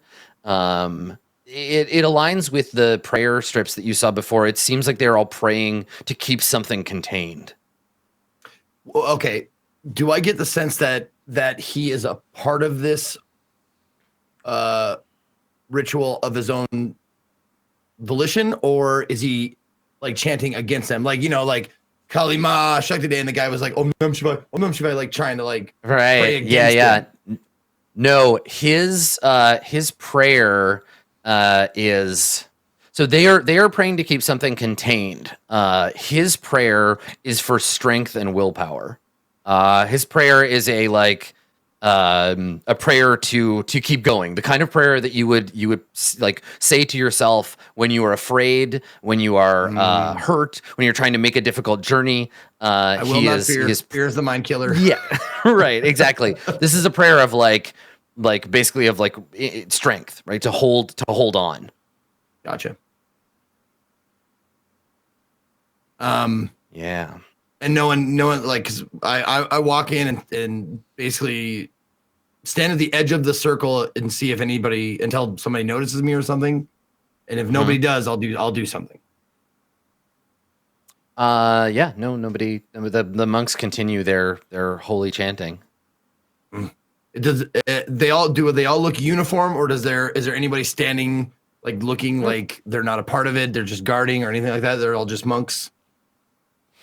Make a perception check. Okay. They seem the same. My eyes are bleeding as well. Yeah. Okay. So I just kind of look to my compatriots behind me, and then I look around the room, and I just shout, "Father, your son has returned. What is the meaning of all this?" So when you shout, all of the chanting stops. Like they suddenly all at once stop. Your father and all of the monks. And when they do a faint tremor ripples through the room. The floor, you can all feel it. Like there's a tremor in the floor. God, I feel like I don't want to like say like you would have. You know what? Make a wisdom save. Like everybody except Ramus, unless Ramus, you were like, don't look at the ceiling. I made the conscious. I don't remember hearing. He said, "Well, it would be kind of mad. I'll make the save." Yeah, I don't think Ramus said like, not to do it. So yeah, wisdom save. Go Berg. Let's fail this together. So good at those. Yeah. 16 for Yoda. I'm letting Berg go first. Yeah, Yoda got a 16. Oh shit, Berg Nice. 17. Good work. But yeah, Max is rolling great with the minuses today. I fell. Okay, so Mihari, you glance up when the room shakes a little, right? You glance up and you see this inverse pool of water. And just to be clear that I'm describing it, it shouldn't happen. Like the water should be falling down into the room, but it's this surface. You see it ripple. It is reflecting in the water. It's reflecting the same scene as below. You see Yota, you see the Abbot Rama sitting in the center of the room with the chains leading to them. But along the chains, there is a crackling kind of energy that's flowing out from the chains out to the monks. And there are other things in the room with you. Like you see your reflection and you see their reflection, but there are other things that the water is showing you. Strange black shadowy figures. And one of them nearest to you looks up and you like catch its eyes in the reflection, and everybody else in the room, Mihari disappears. Mihari vanishes. And in his place, you see a black, kind of semi-transparent, like a shadowy figure in the shape of Maharib, but with no detail, and just these two burning green eyes. Maharib, you are now in the fucking shadow realm, and you are surrounded by these kind of like ghostly shadow winds. There's no chanting, so you just hear this howling, and there are strange, like, you can feel the presence of dozens of these kind of shadowy creatures sort of crawling around in the room, and like they're gonna notice that this has happened quick. What do you want to do? You have an opportunity to do something, but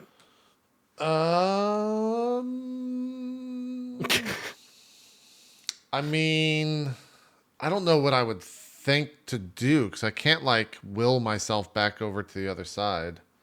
Yeah, you don't know how to get back. Yeah, it's true. Do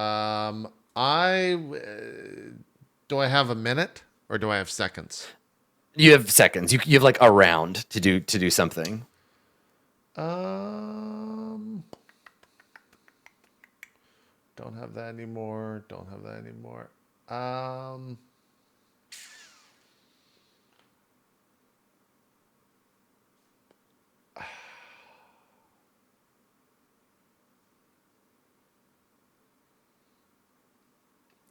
I think is there, if it's a reflection of the what's below, is there a wall that I can back up into?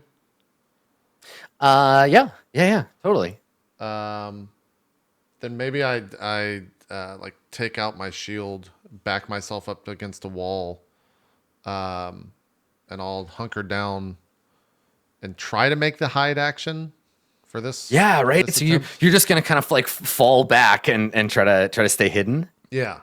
Okay. All right. So yeah, make the hide action. And yeah, it seems like these things you're not fully like a native of this place, so you're kind of hard for them to see. And so you can see these entities, and they seem to be like, I'm trying to think, what kind of like domestic animals would your people have? Like, Probably do you live in the mountains? Probably goats, like pigs, or... goats, dogs. Yeah. Okay. So these things are clustered. Yeah, dogs. Totally. These things are clustered around the chains, like puppies at the teats of their mother, like newborn puppies, and they're kind of like touching the chains and like caressing them. And then your appearance, some of them look up as if they've heard something, and start to kind of like search the room as if like smelling the air, like tasting for you, and they start to stalk around the room. So make a stealth check. And I have disadvantage because of splint mail, right? Splint mail is considered heavy. Yes, but you're like semi-transparent here, so they'll have disadvantage to perceive you as well. Okay, sounds good. Here's stealth roll. Okay. Well, I wish I didn't have disadvantage. Or I wish I had advantage. All right, Hold on, let me look at this real quick. Sure. I got a 19. This is not but they have disadvantage, so they have a 9. Saving throw, right? This is a No. skill check. Yeah. Okay.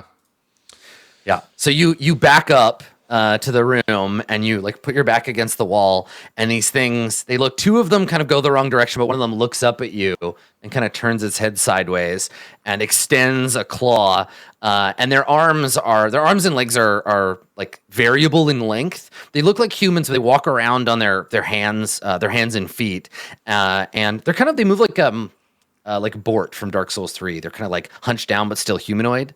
They have kind of a apish aspect, and they start to crawl. This one starts to crawl towards you, and you can see that it opens its mouth, and a long tongue kind of like flicks at the air, as if it has noticed you.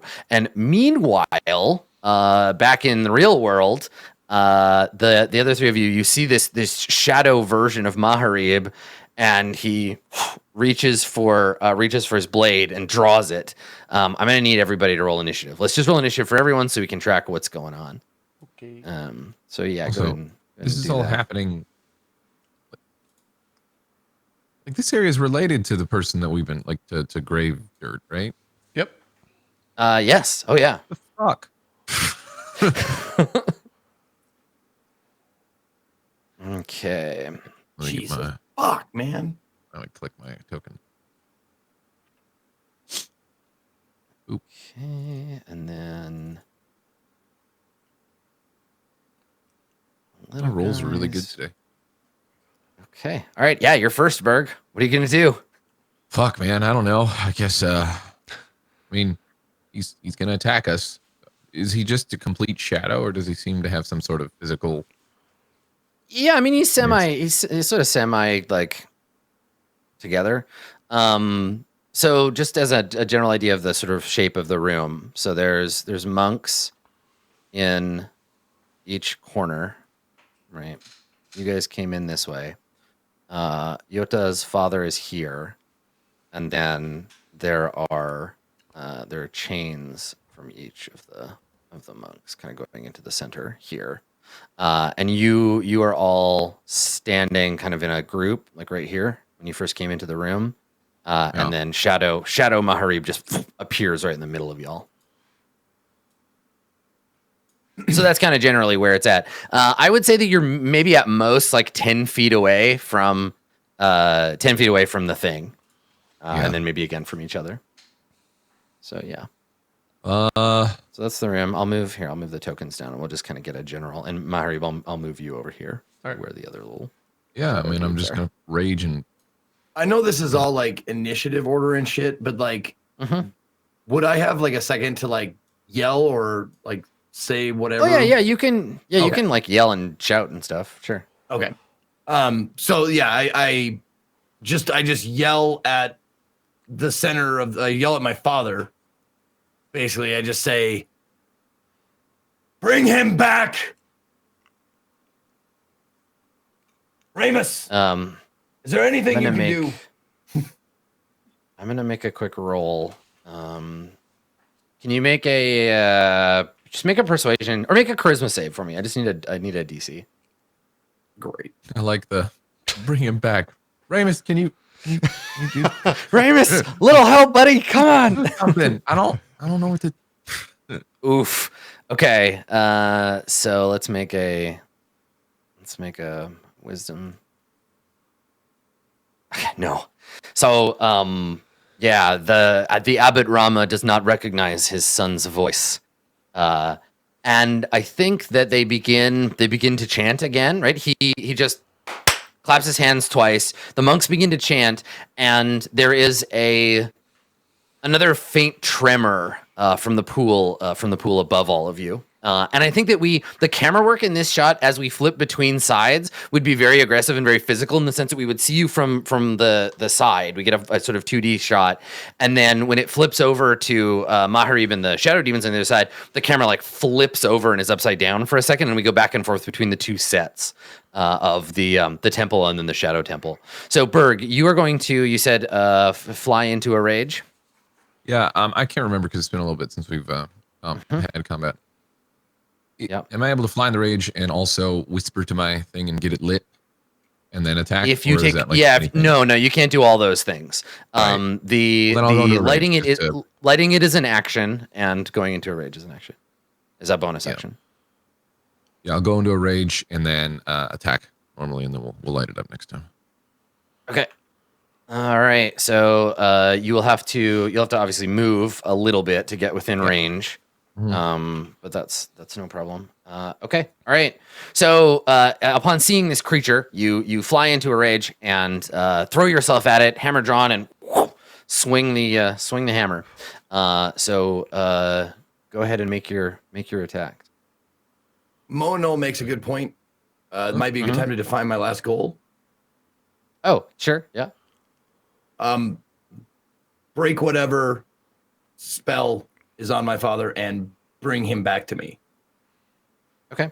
As coherent and, make him himself again. If that's possible. Sure. Father, can you hear me? Okay. All right. Go ahead, Berg. Yeah.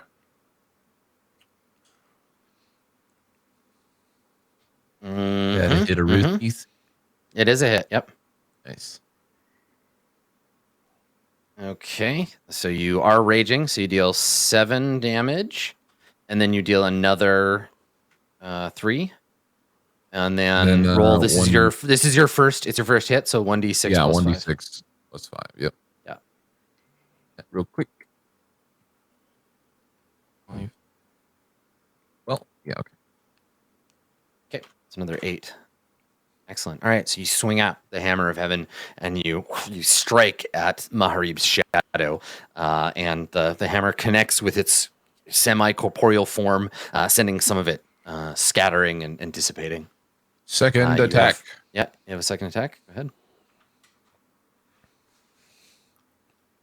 Nice. Yep. I'm just waiting. Damn, I wish I had advantage. We turn over to Maharib, and there's a chunk taken out of his side because they fucking share damage. I'm just waiting for some shitty thing like that.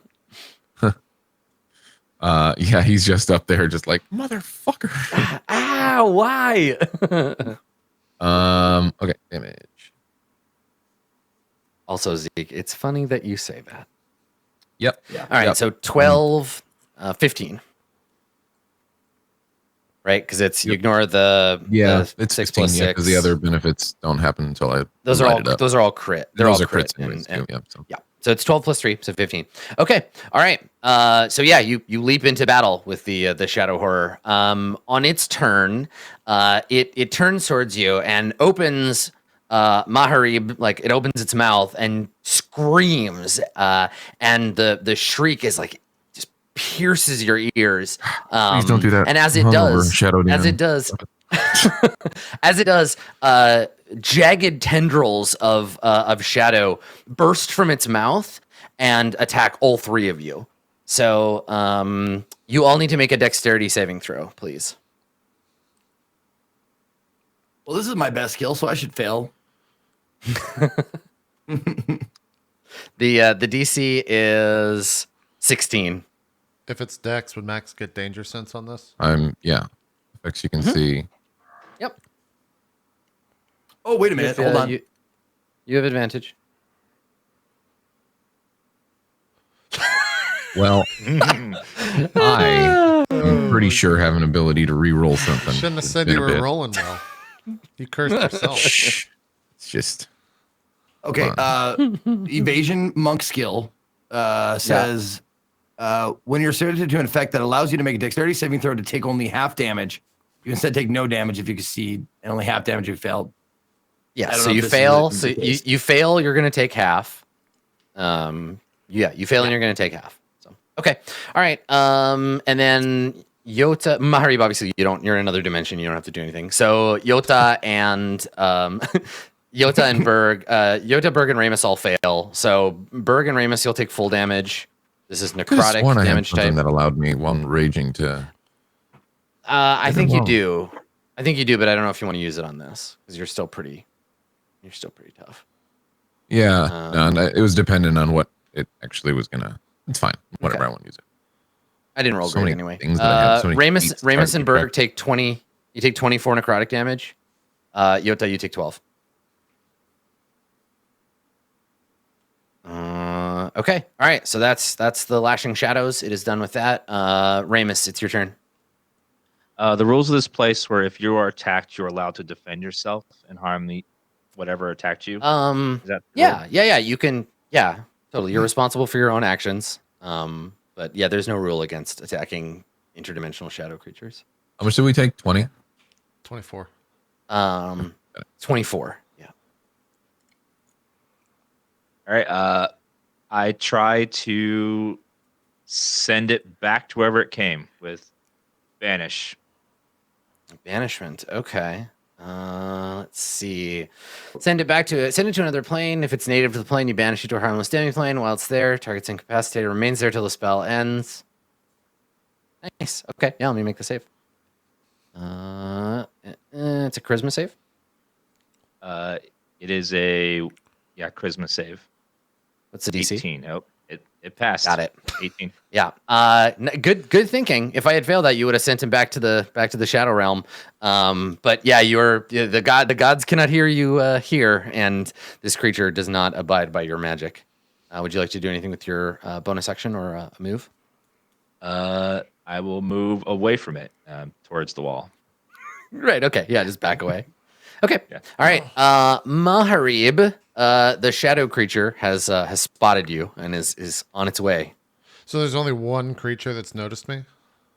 There are several. 2 of them are looking for you, but only one has seen you. I can make hide attempts on every round, right? As an action? Yeah. Mm-hmm.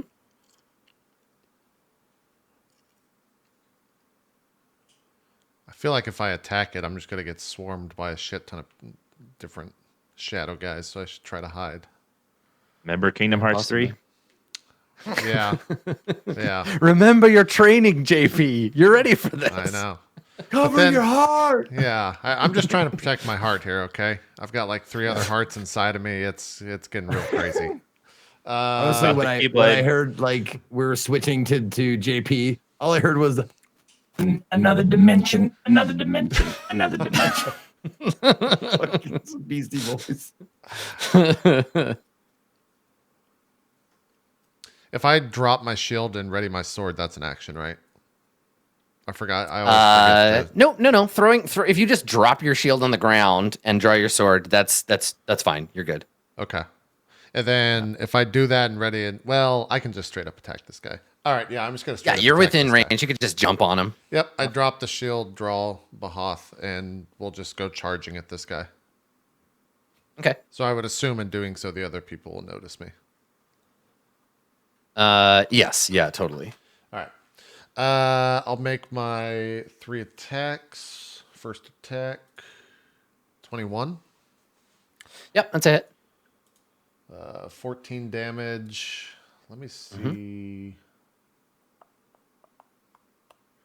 Can I trip a shadow? No. Like it doesn't. It has legs, so yeah, sure. You're in their world. Why not? Try it. Okay. So it needs to make a strength saving throw against DC 17. I'll tell you right now, the Shadow Demon has a strength of 1. I figured it was low. 11. All right, so got an it's 11. knocked down. And then I add a D10 to that. Yeah. So 19 damage. Second attack with advantage. 24 hit for another 15. Okay. I'll just make a third attack. I'm not going to use any superiority dice. 18 still hit. Yep. 16 damage. Nice. So you leap towards it, sweep its legs out from under it. The thing flips over, shrieking and clawing at the air. The other two look up. The rest of them in the room so far are too busy supping on the energy that's dripping off the chains to be able to like draw themselves away. Maybe one or two of them look and then are like and like turn back to gnawing on the chains. But it's definitely got the attention of the other two. You flip it over and stab it a couple of times while it's on the ground. You're chopping at a semi-corporeal entity, so it's like you're not doing as much damage as you normally would, but it's hurting it for sure. Okay, since it's on the ground, I've tripped it on the first attack. I'll go into action surge in this round. So and just go ham on it while it's down. Yeah. Okay. 25. That's a hit. 12 damage. I'll just make another attack. I'm gonna try to save for a post. There it is. 28. Fuck, I was one off from a crit. 15 damage and third and final attack. 20 for 18 damage. Nice. Okay. All right. Yeah. So you're just like hacking away at this thing's shadowy form, and you are you're mangling the thing. Cool. Okay. And it's shrieking, which draws the attention of a couple of other ones, and they are going to they're gonna come after you. So it's gonna take them their whole turn, but by the end of the turn, 2 more of the shadow creatures have crawled their way across the floor and are headed towards you. This one in front of you uses its action to stand up, so it flips itself over. And I think rather than like it's on its back and its claws are up in the air, rather than physically turning over, it puts the back of its hands and the back of its feet on the floor, and its fingers flip over and dig in, and it pushes itself up. And the part of its face that was on the back of its head slides over to the front, and its mouth opens on what used to be the back of its head, and it lunges for you. Okay. It's gonna attack you with a claw. Let's fix my AC. It's 17 because I removed my shield. Okay. All right. Give me one quick second here. I just need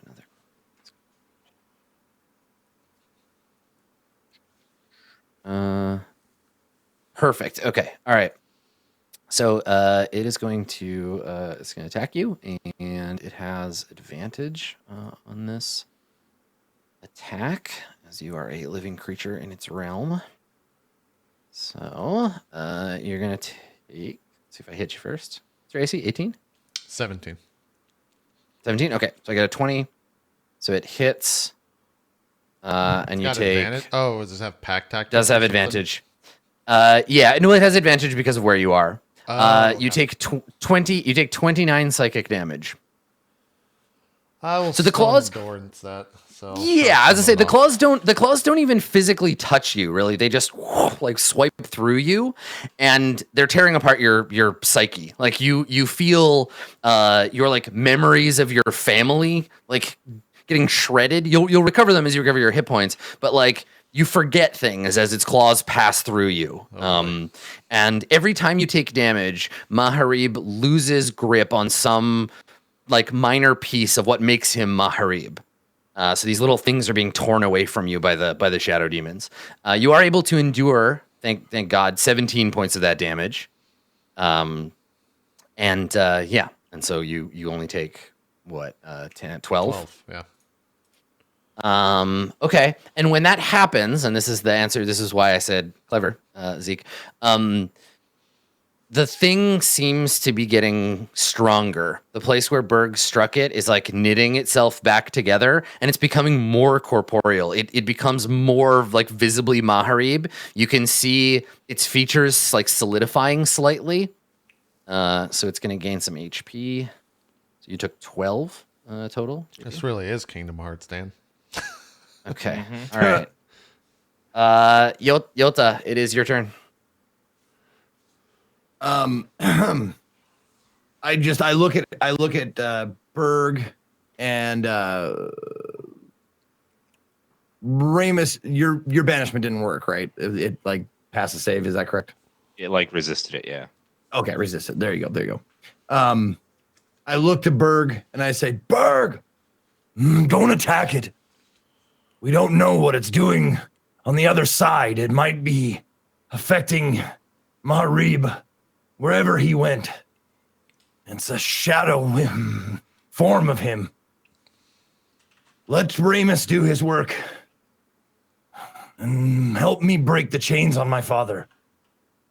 And I run to the center of the room and like see if like there's nothing there with my father, right? It's void, right?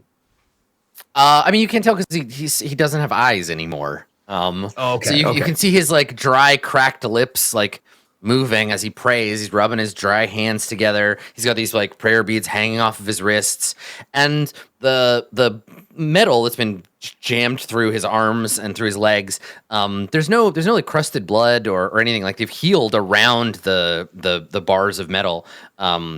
And the wounds seem to have been tended, right? They've been like unguent has been placed on them, like they're clean. Okay. But as he moves his arms, the chains rattle slightly, and he's just like murmuring, like shaking his head back and forth slightly. Father! Any reaction? If I'm yelling at him, Father, like right in front of his face. No, Okay. he's just praying. I'm going to praying for endurance. Like, with my fist, I'm just going to do a stunning strike and try and put him down. Like non-lethal, but I'm trying to knock his fucking ass out. Okay, yeah, he's prone, so you have advantage on hitting him. So make an attack roll. Now can I hit him with? Because I just have a. Well, no, it doesn't really matter, does it? Because if I'm trying to knock him out. Oh, it's the same damage anyway. Okay, it doesn't matter. Okay, I'll just do it unarmed. Okay. Because we determined before that my fists count as melee weapons. Yes. When it comes to stunning strike. It's confusing and silly, but yes. Yeah. Okay, 26. Okay. And then like 5 punching damage. And then stunning strike. Okay. Which is that. I spend a key. And target must see a successful Constitution saving throw. Okay. Let me just. I just gotta get his HP set up here and stuff.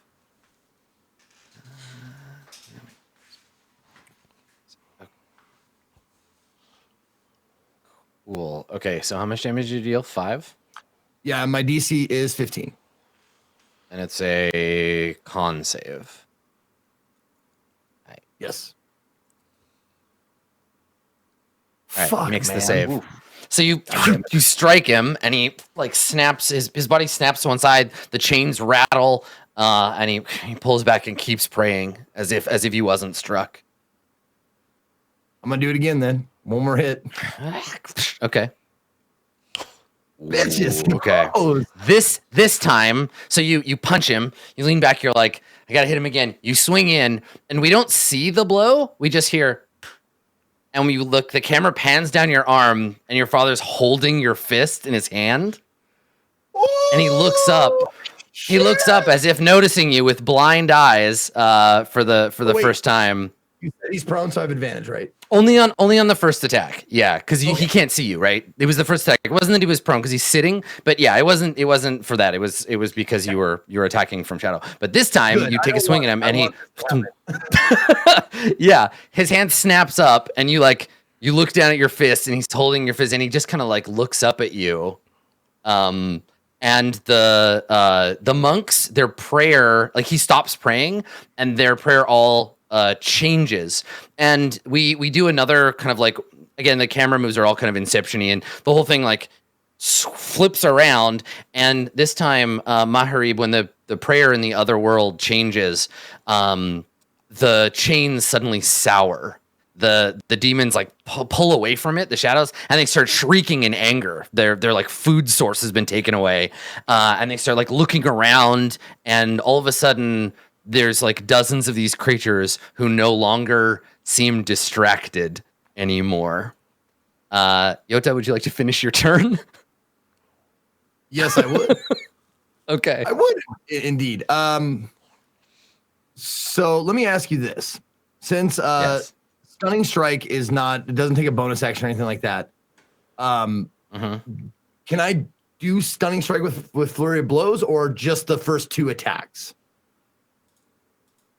Let's see. When you hit a creature with a melee weapon attack, so you have to hit, and then you can say that it was a stunning blow when you hit. That's what I'm saying. But I can do Flurry of Blows after each attack is what I'm saying. Like after each time you hit. Flurry of Blows, first attack, Flurry of Blows. Oh no, Flurry is a bonus action. Okay, so I cannot do it with. Got it. You can only do it cannot once. do Stunning Strike with Flurry of Blows. Okay, gotcha. Yeah. All right. Well, so, no, you can do Flurry because Flurry is a bonus action. Stunning Strike Right. is you add it on. You add it on to any hit. So it doesn't matter if it's a Stunning Strike during a Flurry of Blows or any other hit. It's just any hit at all. You can say I spend a key and attempt to stun with the hit I just made. Okay, cool. That's what I will do then. I will make my 2 unarmed attacks. So you spend a key, you make Flurry 2 of unarmed Blows, attacks. Yep. So that's 2 I've spent, 1 for stun and 1 for flurry. This is my bonus action. There's 1. Oh, I'm assuming 14 hits. Does it or does It does not. It does not. Cool. No. So you snap your fist back, swing it again, and he just moves aside. Your fist flies past him. You get another unarmed strike. Yeah. That one hit. That one hits. Yep. Okay. And another stunning since it hits. Oh, let me get the roll damage. damage. 12. Yeah. Okay. So and then 17 it's, so far. On save. Yep. Okay. Yeah. All right. Okay. So yeah, this time you snap the attack out. You hit him, and he reels from the blow. Okay, so that's 3 keys down to 8. Okay. This has all been on your father. Yeah. I'm trying to knock him out just in case that'll like break a connection or something like that. Yeah. Yeah, he's like wobbling now. You've stunned him. And he stays stunned until the beginning of your next turn. Is that how long it lasts? Yep. All right. Until the end of my next turn. So I get another turn. Yeah. Yep. Okay, Berg, it's your turn. I don't even know what the fuck to do because it's like I was locked in combat with this guy, and now Mihari or Yota's like, "Don't do it," which kind of makes sense. But if I leave combat, I'm just gonna give him a straight up shot at me. Bird chains. The chains are like physical; they're not like also shadowy. I could try to like break the chain. No, they're physical. Yeah. There's five chains, one from each monk's like prayer spot, leading to the central like little platform right now. Yeah. And then those chains, they lead to hooks, and then from the hooks around the 5 of them around him, they lead up to him. Is there a chain nearby where I could stay within this the threat range of Shadow? No, you'd have to Maharib? move. You'd have to move away from Shadow Maharib. All right, let's do that to the nearest chain, and we'll deal with the attack of opportunity. Okay. All right. So you break from wait. like run over. What? Wait, it's lit. That's okay. It's an action, I think, but it's a bonus action. So, okay. Yeah. All right. Well, I'm just saying, a if lightning bolt. this is like shadow, shit, that type of magic, it makes sense to do things. All right. So bonus action, I think. I gotta check it again. Hold on. It's funny for people who don't know like what that means when I say it's lit. They're just like, "Oh, this guy's." Yes, fucking it's a lame." bonus action. Okay. So it's a bonus. It's a bonus action to ignite the hammer. So the hammer glows with a brilliant light. Maharib, you see the light of heaven shine through the pool as if you were underwater, So it's like seeing brilliant sunlight down through water, and the fucking shadow creatures are pissed. They're so mad. Where the light touches them, they start like shrieking. They hate and you can see this light pouring in from below. And if you look up, you can see Berg holding the hammer, glowing with radiance. And it's a constant light. And then, yep. Okay. They're gonna need it. And then Berg, you're gonna F700. Yeah, you're gonna like juke away from him and like run for the chain. Yeah. And then All right, so he'll make a claw attack on you. He swipes out and he hits you for 21. So that deals 20 slashing damage. Does that get? It's not. Yeah, it's just regular slashing. Yeah, it's just regular slashing damage. And you need to make a DC 16 Wisdom saving throw or be frightened. Shit! Oh my god! Since it's slashing, does that get halved, or is it only just like blunt, like bludgeoning? No, that's half. It's half. Yeah, okay, it's bludgeoning, slashing, and piercing. So it's 10. Yeah, you take 10 damage, and then you need to make a Wisdom save against fear. So Maharib swings out with the claw and like with his sword, and it slashes across your back as you turn, and you feel the cold chill of fear clutching I have at inspiration, so I think I'm going to use it on this because it really sucked being feared before. Yeah, but I also can we figure this out too? I'm pretty sure because of being a zealot, don't I have that? Like if I fail something, I can reroll. No. Oh, your saving throws. Yes, you have an ability. It's on your character sheet. Does it make sense to then use that without, because then I won't use inspiration if I have the ability to like reroll it. It's called zealous something, I think, or let's see. This is the problem with and like also, all these the same stupid names. Is there resistance since I'm enraged to no being feared? No, because I thought last time part of the reason why that happened is because I wasn't raged. No, dude, it's your berserker part was what was helpful against fear. That's so what it was. You're not a berserker anymore. Yeah. So this is the ability. It's called fanatical focus. You can, if you fail a save, you can reroll, and you have to use the new one. You can do it once per rage. So go ahead and make this wisdom save. Yeah. You said you wanted to use. Not going to use inspiration because I have the reroll, and then on the reroll we might use the inspiration if it's bad. You know what I'm saying? Fair. Yep. That way we don't burn it on the first one. Okay, wisdom saving throw. Right? You said wisdom? Yes, it is a wisdom saving throw. Okay, that's not a good one. Do you want to reroll? That's a -1. You see what I'm saying though about the inspiration? That would have sucked. The inspiration would have given me 6. Would have been a 6. Yeah. So now, if you want to, you can reroll with inspiration if you want to use your yeah, we're gonna use inspiration and reroll. Do it. Nope. Fear overtakes you. It's like you the game knows. Sometimes it's like, oh yeah, you got advantage, buddy. What do you want? 12 or 12? You feel the Shadow Maharib sword rake the flesh of your back, bite into your spine, and fill you with the cold shadow of fear. And when you look back, you see Maharib looking at you, and you feel all of his his ire and his disrespect for you. And deep down in your heart, he's just better than you at everything that you think you're good at. Maharib is just better at it, and you're shit. Great episode. And he knows that. He knows it, and you know it, and you should just let him kill you. Like, you should. That's it. He's just better than you, and that just fills you with terror. And so, that's right. Thou art I, Berg. So you have disadvantage on ability checks and attack rolls as long as you can see the creature and you cannot move towards it. Unlike most fear effects, this will pass at the end of your next turn.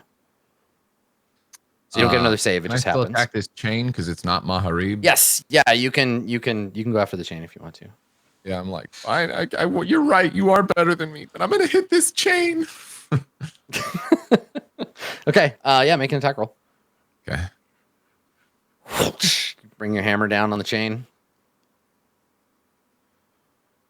Okay. Roll damage. It'd be funny if you were like, no, that's not high enough. for a chain. I mean, it's made out of like iron, right? So it wouldn't be that it dodges you. You don't miss, but okay. Yeah. So 1d6 plus 5 radiant as well, since it's it doesn't. It ignores radiant radiant damage. It's just the physical stuff. But you deal 8, 19. You deal 11. And you've got another swing. So we're not doing the 1d6 plus 1. Well, again, it doesn't. It's just necrotic, radiant or necrotic. It's not gonna hurt the chain. I'm just counting the physical stuff. Yeah. Okay. But you can take another I'll one. do another one.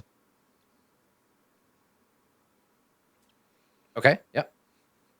And then another 5, 6, 7, 8. So 8 and 8, 16, 19. Okay. You deal 19 damage, right?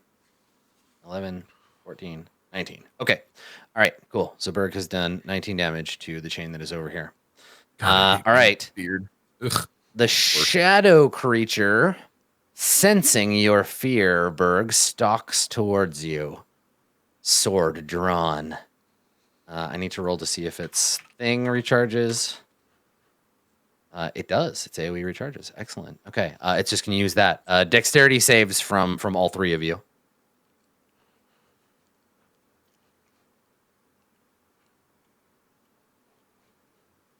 Okay. Ramus got 12. Yota got a 13. You said Dex? Yeah. Yeah, Dex. And it's with advantage for you. Okay. All right. God. So everybody... this time everybody takes 30, except Yota takes 15. Fuck. Yeah. So as it's stalking towards you, these jagged tendrils are just snapping out and lashing out at the three of you as you attempt to break the chain. Ramus, it is your turn. I scream at the monks for letting this thing escape and like, put it back in its cage, you miserable. And I cast Banish on it again. Try to Okay, yeah. Get out of here. DC 18. Okay. Charisma. DC 18 charisma save.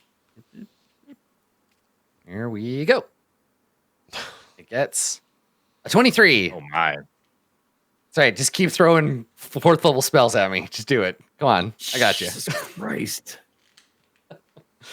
Yeah. Anything else, Ramus? That's it. Okay. All right. Maharib in the shadow dimension. It's your turn.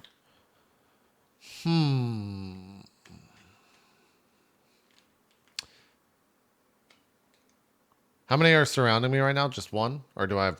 You said Right now, there's there are 3. Yeah, right now there are 3. All of the others are like sort of freaking out right now. They're losing their shit. And how much? You said the light was shining through the water. How much like surface area is that light covering? It's pretty intermittent. It's not like there's like big pools of light. It's kind of like flickering through from above. So there's not one distinct place that I could stand in. No, I don't think so. Like if Berg were to like hold aloft the hammer of heaven, right? Yeah. But he's moving it around, moving so it it's around, like it's a light source, like a will-o-wisp dancing atop the water. Like there's no you have to chase it. But if Berg were to just like thrust it forward, then yeah, maybe that would give you a space to stand in. Okay. I see 3 on the map. How many others do I see in the room without using an action to discern that? Yeah, just like glancing around, enough that I don't need to put all the tokens on the board. Like, Okay. That's what I figured. A shit ton of them. Can you tell me how much they moved last round if they stopped right in front of me? Or is that too Yeah. Like, no, it's fine. We're not using a map, so you can ask me about like their movement speed. They have a fly movement speed of 30 feet. How, and this room that I'm in, how like wide is it, would you say? It would be God, now I gotta do math. It would be 25 feet to a side. So whatever a pentagon with 25 feet to each side, whatever the like distance is across. Then we'll just I don't know. I haven't done geometry in a long ass time. So anybody who's better than this, figure it out. Then I'll talk in hypotheticals and that's- you can do the math. Sure. I'm Yeah. going to disengage to the furthest point away from these 2 creatures right here so that they have to move another full 30 feet to get into attack range, basically. So whatever that is, disengage 30 feet backwards, I guess, like this way. I guess. Yeah, you have enough room. You have enough room because you're still in kind of the, like, you're in this part of the room, so you can run that way, like all the way across the room as fast as you can. And if you move, all three of them will have to use their move to get to you. But you're also like jumping over and like ducking other ones that are angry that their like food has dried up. So ultimately, it doesn't do anything for me to just run away. There is a door. There is a door. There's one door leading out of this room, which is the door that we entered in the other dimension. Y'all came in. All right, if you're going from the top of the pentagram to one corner, the furthest corners, it's 40 feet. Okay. I'm gonna disengage towards the door. So you disengage and run for the door? Yep. Okay, you're pretty close to it. You can just run right through it. Okay. I do. Yeah. So it's just a curtain of beads. Okay. Yeah. So you disengage and you book it, and you want to just go like you're full like 60 feet away from them. Well, I'm Or you disengaging, have 30. so I can. That's only do right, because you have to 30, yeah. disengage first. Yeah. Okay. Yeah. 30 feet will get you through the door. So you disengage and you book it. You burst through the beaded curtain, and in this hallway there are those tarnished mirrors that I described before. They're like blinding. They seem to be reflecting light from somewhere else, so they're like spotlights almost, and they all point kind of towards this room. So you come out and we see you like a silhouette as you burst out. You put your hands up and you're momentarily blinded by this light, but that's the end of your turn anyway, so Okay. there you go. Okay, so you burst out into the room. The demons, they can't give chase. They can't leave the room. So Well, that's good to know. We stay in the room. The injured one, when you run off, they turn and like kind of hiss and like watch after you, and then they turn on the injured one and they leap on it and start just tearing it apart and consuming it. So they kill the third one, and then begin ululating their rage at having their food source interrupted. Yota, meanwhile, is your turn. Did my stunning strike do anything at all? Yeah, he's stunned. Well, besides that, of course. Like, did anything? Did the waters roil? Did like shit fluctuate? Anything like that? Yeah, I mean, you didn't see any of it, but in the shadow realm, yeah, you're what pissed off all the, like, interrupting his prayer is what is pissing off the demons in the other realm, the shadow creatures. Right. I'm just asking if Yota noticed anything. I don't think so. Okay. Nothing in this realm. So what I'm like, this is gonna be, I don't know if it's gonna be funny or whatever, but I'm just gonna, like, since I have lots of movement speed. Oh shit. Okay. Oh, from the center to the corner, it would be around 20 feet. So I could get to 2 monks with my movement of 50. What do you mean get to 2? Oh, like move, hit one, move, hit one? Yep. I mean, yeah, you could. Sure. Okay. Let's see. I think what I'm going to do is would it be feasible for me to like choke out Dad? Like I want to like put him out, like make him unconscious. That's No? like Okay. D&D, it's just not a thing. Like Okay. that's sort of the trick, right? Is that like you can't, like, you're in combat, so you have to deal enough damage to knock him out. Okay. Let's see here. Then I'm just gonna keep fucking whapping on him, and any hits that I do, like, we'll see about stunning strike for another round and see if I can keep him in a stun loop. Mm-hmm. Okay. So it's gonna be strike, flurry, strike. to see what happened, or somewhere in there. Okay, here we go. First one. Sure. 14 is not a hit. Oh wait, no. Oh, it's even if with advantage, it's not a hit. Yeah, Okay. even with advantage, that's not a hit. Yep. Okay. Next one. 19. Yeah. Okay. Bip for 9. Okay. Do you want One to spend more. a key? Do you want to spend a key to do another stunning strike? Yep. Down to 7. Okay. That's 4 spent so far.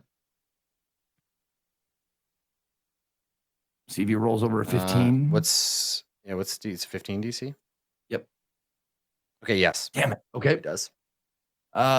So first attack miss, second attack hit. Now my flurry of blows, 2 more unarmed strikes. 23 Okay.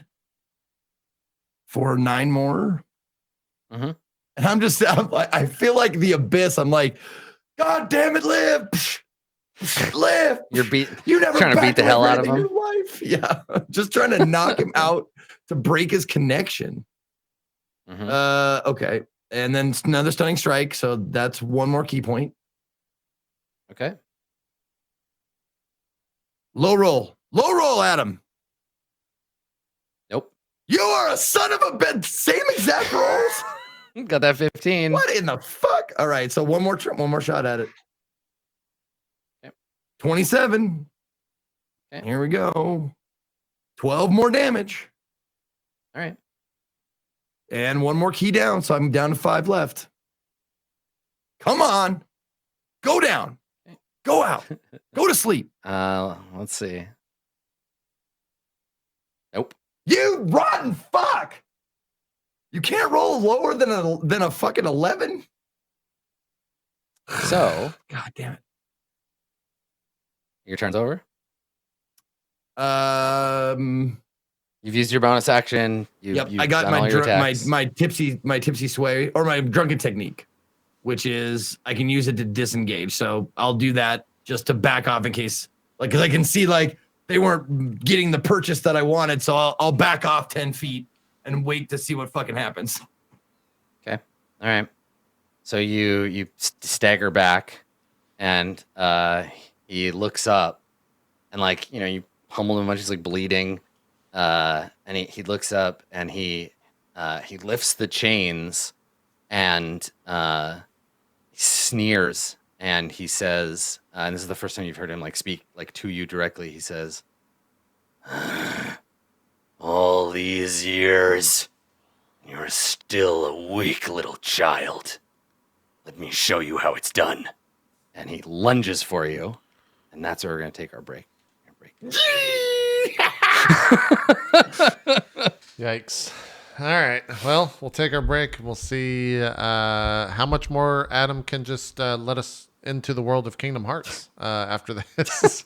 Because so far he's pretty 1-to-1. He's pretty there. So This feels exactly like that time in Mirror Shades where everybody was like, "This is that thing from John Wick," and I'm like, "I've never seen John Wick." And then I watched it. I was like, "Oh, it was just that thing from John Wick." Weird. Yeah. So that means you're going to play all the Kingdom Hearts now, right? So you can understand what we're talking about? Sure. Yeah. Okay, Confirmed. great. Awesome. Playthrough starts tomorrow. Check it out, twitch.tv/Adam Coble. We're going to take a break. We'll be right back with more Court of Swords right after this. Don't go anywhere. We'll see you then.